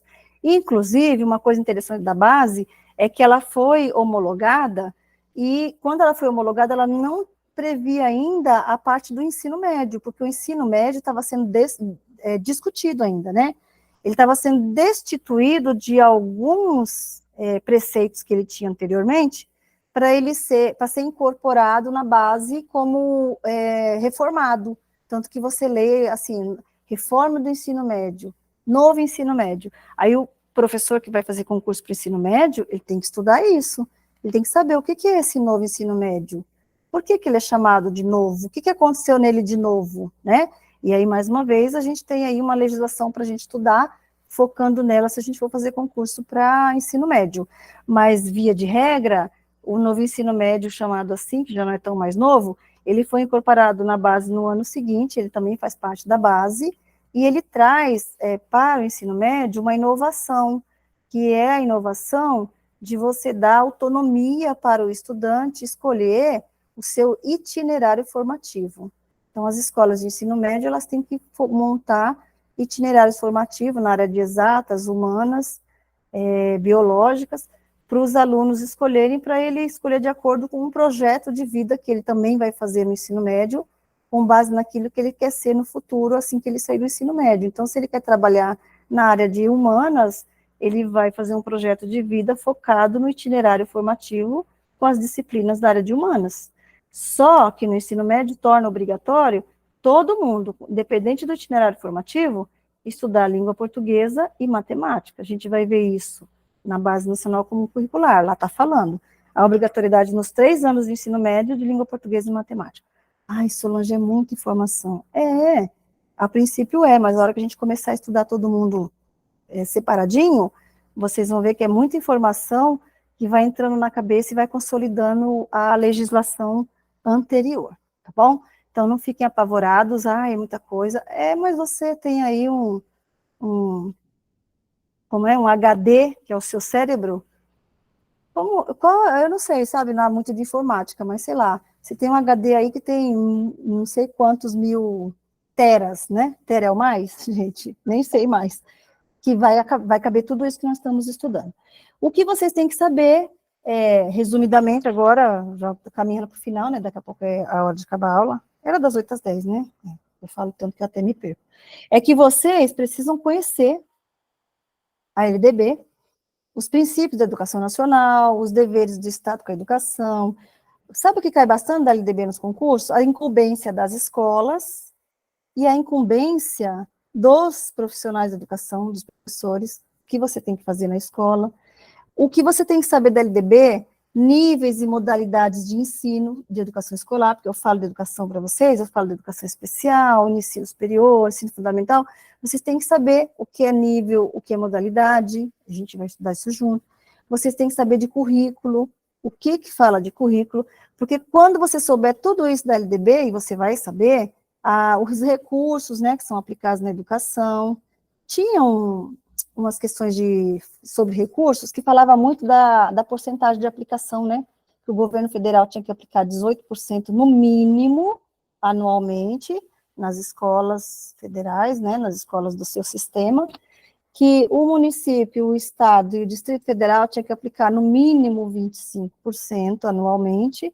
Isso vem falando lá desde a Constituição, a LDB vem falando disso, mas tem uma legislação de financiamento da educação que a gente acabou de falar, que é o Fundeb, que também fala de financiamento da educação. Então, a gente tem que saber onde está falando desses 18%, dos 25%, 25%, 25%, onde está falando dos 70%, né, que a gente falou que vai aplicar na remuneração do pessoal de magistério, e aí, depois disso, eu também tenho que saber mais coisas, as atualizações da legislação. Por exemplo, quando eles vão atualizar a educação nacional, geralmente a atualização começa pela LDB. Aí, atualizou a LDB ou a Constituição, ela é muito genérica para ficar sendo atualizada o tempo todo. Então, eles vão lá na legislação mais específica, que é a LDB. Aí, por exemplo, nós temos aí, nos últimos anos, foi inserido na LDB, deixa eu pensar, por exemplo, a prevenção da violência contra a mulher, certo? A prevenção da violência contra a mulher foi inserida na LDB. Outra coisa que foi inserida aí recentemente, que virou até uma nova modalidade de ensino, é a educação bilíngue de surdos. Foi inserida na LDB como uma atualização. Outra coisa, leitura como prioridade na educação básica. A leitura entrou como prioridade. E o compromisso da educação básica é com a leitura, está escrito lá na LDB. Isso aqui, geralmente, também as bancas elas querem explorar. Elas exploram as atualizações para ver se você estudou a legislação e está afiado, tá? Mas tem mais coisa. A LDB, assim, esse ano, 2023, novíssima, a atualização da Política Nacional de Educação Digital. Não sei se vocês já ouviram falar, alguns já deve ter ouvido, que é o PNED, né? PNED. O governo federal vem falar que vai investir numa política nacional de educação digital na educação básica. Se está na LDB e é na educação básica, significa que é para todos os níveis, aí tem que ser regulamentado, né? E aí o governo federal vai começar, talvez por algum nível, ou vai trazer para todo mundo de uma vez, essa regulamentação ainda carece de a gente conhecer, porque tudo que a LDB traz, depois vai ser regulamentado, mas é uma legislação, assim, novíssima, tá? Pode cair no seu concurso, com certeza. E daí, partindo agora, para finalizar finalmente, porque falei bastante, eu queria que vocês prestassem atenção também, que isso é interessante, mas não está caindo muito nos editais, né? Mas se cair no seu, se você tiver com pré-edital estudando para qualquer concurso que vai vir aí, por exemplo, aqui em Campinas, está previsto um concurso para professor de educação básica. Ai, meu Deus, mudei o negócio. Porque em Campinas aconteceu uma coisa interessante, gente. Campinas fez um concurso, eu não lembro se foi no ano passado, deixa eu pensar. Foi no ano retrasado, eu acho. É que foi tão rápida a coisa, gente, que atropelou a gente. Fez um concurso no ano retrasado para professor de educação básica. E aí, Campinas fez uma coisa que todos os municípios basicamente estão fazendo atualmente, que é delimitar a quantidade de aprovados. Eles estão falando assim, tantas provas serão corrigidas, se tiver redação, né? Tantas redações serão corrigidas e tantos candidatos serão classificados. Aí Campinas classificou para professor, eu não tenho ideia bem dos números, que eu não acompanhei bem, mas me parece que 600 professores. Gente, isso é pouco para um município do tamanho de Campinas. Aí o que aconteceu? Chamou todo mundo. Acabou-se. A lista zerou. Aí Campinas vai ter que fazer um novo concurso, porque não tem um professor de educação básica na lista, já chamou todo mundo. E a mesma coisa para a gente de educação infantil, que é esse que eu falei que a minha filha prestou. já em menos de um ano, já chamou todo mundo, basicamente, porque eles classificaram, se eu não me engano, 800, e já está em 700 e tanto. Então, eles vão abrir novo concurso para professor de educação básica e novo concurso para agente de educação. Aí a gente fala para as pessoas, estuda o pré-edital, começa a estudar agora, isso é estudar para pré-edital, a gente não sabe qual é o edital. Então, o que a gente faz? Pega o edital anterior para ter mais ou menos uma ideia do que eles estão pedindo, né? E aí, num desses concursos da Prefeitura de Campinas, eles pediram para estudar o SAEB, Sistema aí, a Avaliação da Educação Básica, né? Sistema de Avaliação da Educação Básica. Mas por que pediram para estudar o SAEB? Porque, por exemplo, o professor PEB, o 1 e o 2, eles estão na educação básica e eles passam por avaliação institucional, né? Nós temos aí a ANA, que é a Avaliação Nacional da Alfabetização, nós temos aí o Enem, que é do ensino médio, nós temos o SARESP, não temos? Então, a gente tem várias avaliações aí que elas vão culminar nos índices, né? Um deles aí é o IDEB, o Índice da Educação Brasileira, né? Da Educação Básica. Aí, o que acontece? Esse IDEB, ele vai sair de algum lugar. Da onde? Das avaliações institucionais. E, dentre essas avaliações institucionais, eu tenho que saber quais dizem respeito à educação, ensino fundamental 1, qual diz respeito ao ensino fundamental 2, qual diz respeito ao ensino médio, qual diz respeito a, se eu não estou falando de educação básica, eu vou falar do educação superior, por exemplo, sinais, né? Educação superior chama sinais.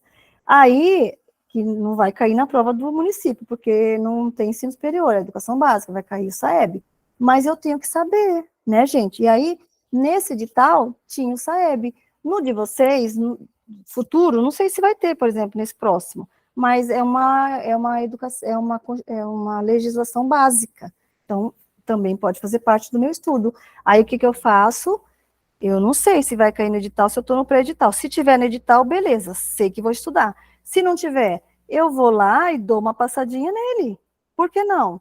Não estou estudando para educação básica, eu não vou fazer concurso de professor para educação básica. Então, eu tenho que conhecer o sistema de avaliação da educação básica brasileira, que é o que eu estou chamando agora para vocês de SAEB, que eu estou falando que é o SAEB.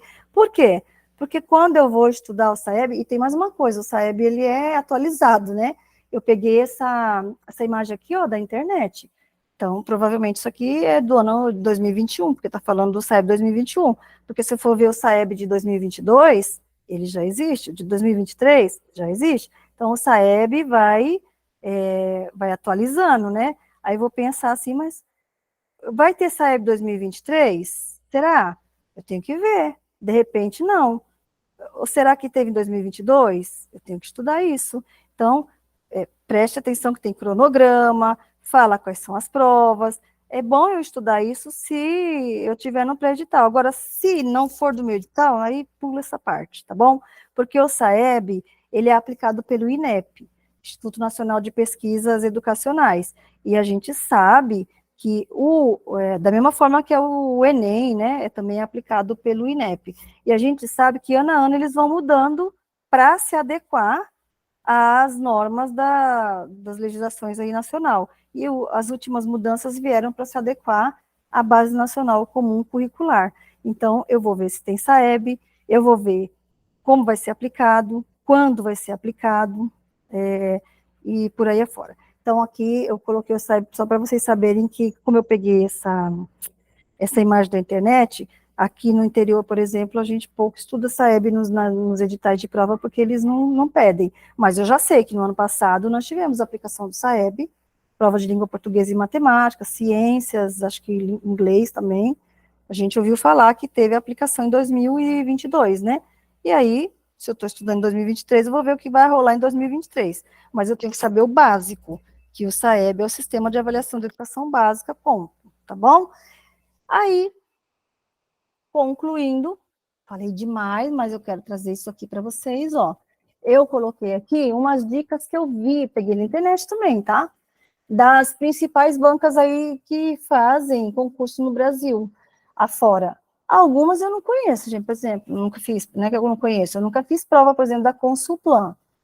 Eu nunca fiz, mas eu já fiz da VUNESP, já fiz da CESP, Gran Rio, a Fundação Carlos Chagas, já fiz também, sei lá, eu falei para vocês da SH Dias, não foi? Falei também que a gente já fez da FGV, enfim. Aí aqui, essas dicas, é só para vocês terem uma ideia de que existe já até gente falando disso na internet, é só você buscar. Por exemplo, o VUNESP exige dos candidatos conhecimentos relacionados a temas atuais. Então, geralmente lá no edital da VUNESP vai falar de temas atuais que você vai ter que estudar, né? Consulplan relaciona temas com os cargos que os candidatos irão prestar concurso. É menos rigorosa em relação à pontuação de erros. Então, é uma dica da banca. A IDECAM, nem conheço, que eu nunca fiz prova dela. Banca que quase sempre exige textos argumentativos com temas relacionados à atualidade. Então, provavelmente pede redação, né? Texto argumentativo só pode ser redação. CESP, temas relacionados a atualidades, ao cargo ou atividades para as quais os candidatos irão prestar o concurso. São dicas. Gran Rio, quase sempre pede o título, e ele quase sempre pede o título, é ele que melhor resume o seu texto. Tá vendo? Na hora de fazer, por exemplo, talvez a redação.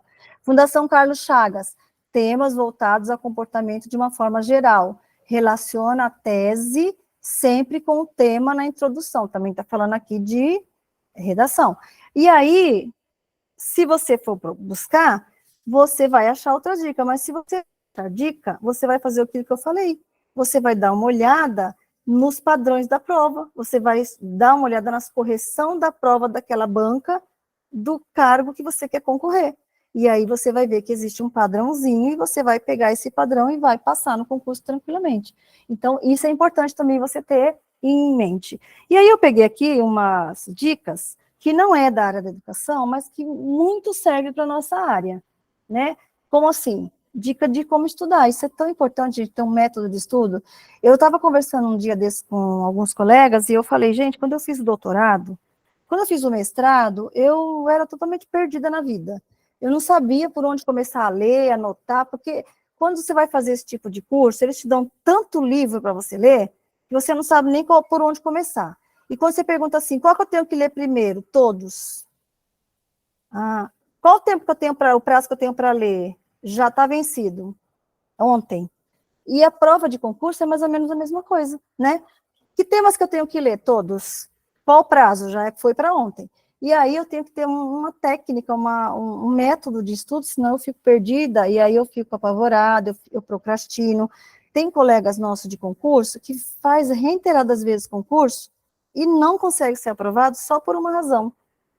Fica nervoso no dia, porque não estudou com a técnica, com um método que deixasse ele mais tranquilo, com a certeza de que ele fez o máximo ou o melhor que ele podia.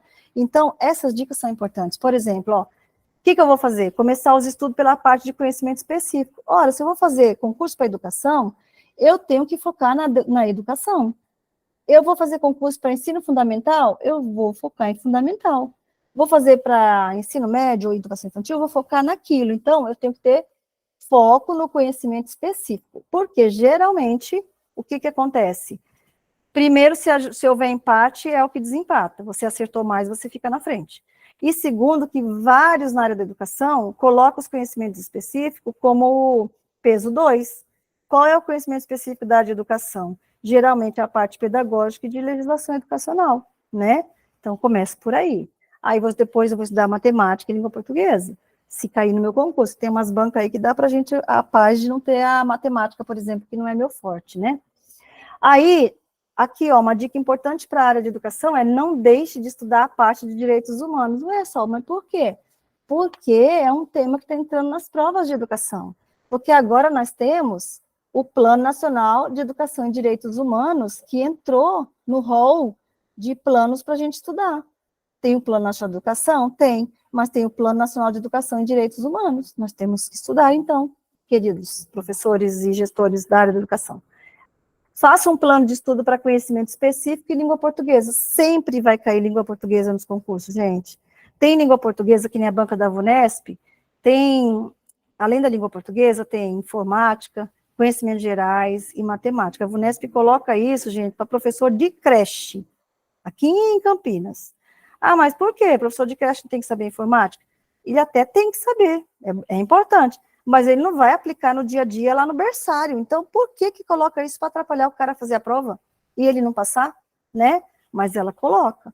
E aí, faz um planinho de estudo lá, mas você saiba que conhecimento específico em língua portuguesa para você é o que vai ser o seu diferencial. Você pode até não ser muito bom em matemática, ou você não pode ser muito bom em conhecimento de informática, mas geralmente as bancas vão pedir para você conhecimento de língua portuguesa, então manda a brasa lá também.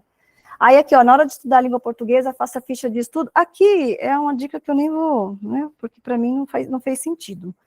Ficar fazendo ficha de estudo, você vai perder muito tempo, você faz a anotaçãozinha e pronto, já foi, não precisa ficar fazendo fichinha de estudo, né? Você não está na faculdade, você tem que correr agora. Estude ética e legislação, aqui não, aqui é outro assunto também, que é o assunto da onde eu tirei o negócio. Mas aqui, ó, importante, eu me meto em tudo quanto é grupo de WhatsApp, gente. Se vocês olharem no meu celular, o bicho já está até travando.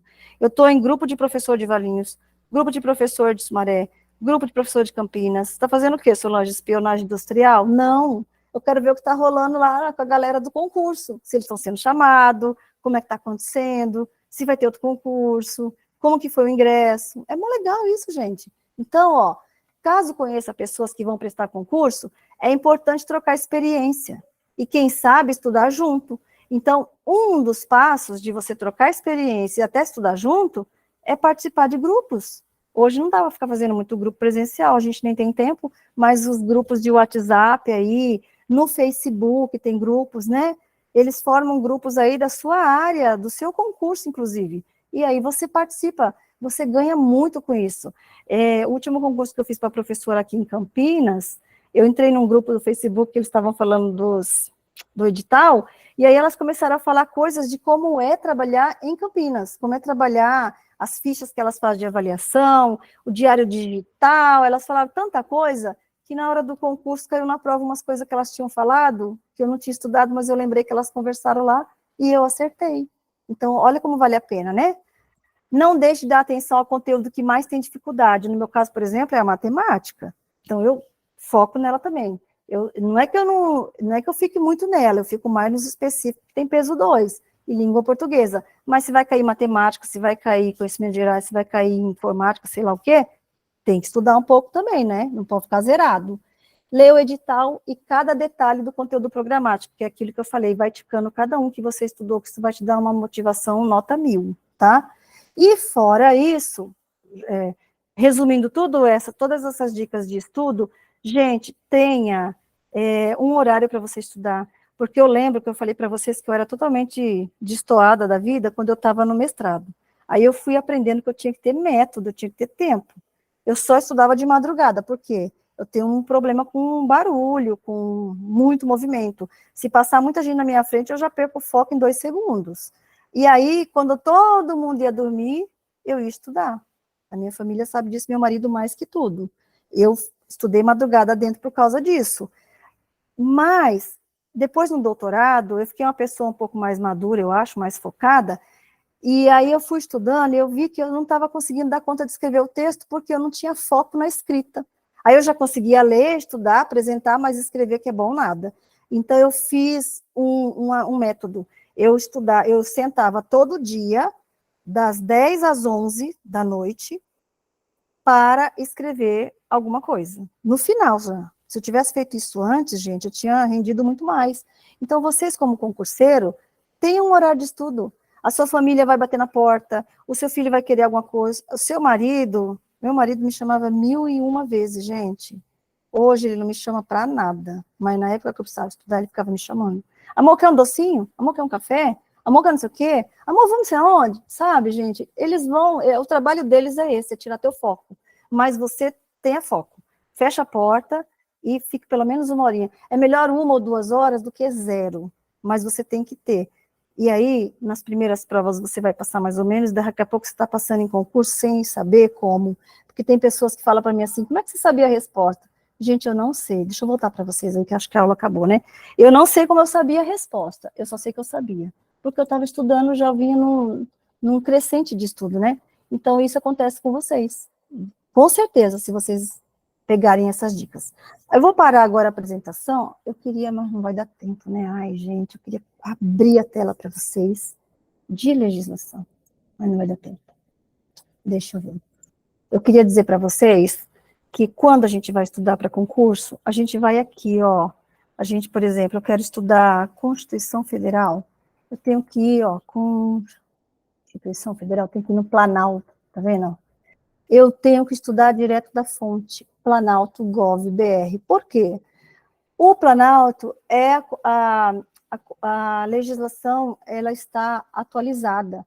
Muitas vezes eu quero estudar legislação, aí eu vou procurar lá em outro lugar, por exemplo, Constituição Federal, Gestão, Conteúdo, Presidência. Às vezes está em PDF que não está atualizado. Eu estou pensando que eu estou estudando um negócio atualizado, eu estou só perdendo meu tempo que vai cair, porque às vezes dá um azar, né? E quase sempre. Por exemplo, aqui, ó, Constituição Federal PDF 2023 do Ceará. Quem garante que ela está atualizada? Né? Não existe essa garantia. A única garantia de que está atualizado é estudando diretamente no Planalto. E assim a banca tem que fazer. Ela tem que tirar do Planalto da atualização, porque senão cabe recurso. Aí eu quero estudar, por exemplo, o Estatuto da Criança e do Adolescente. Mesma coisa, são leis federais, né?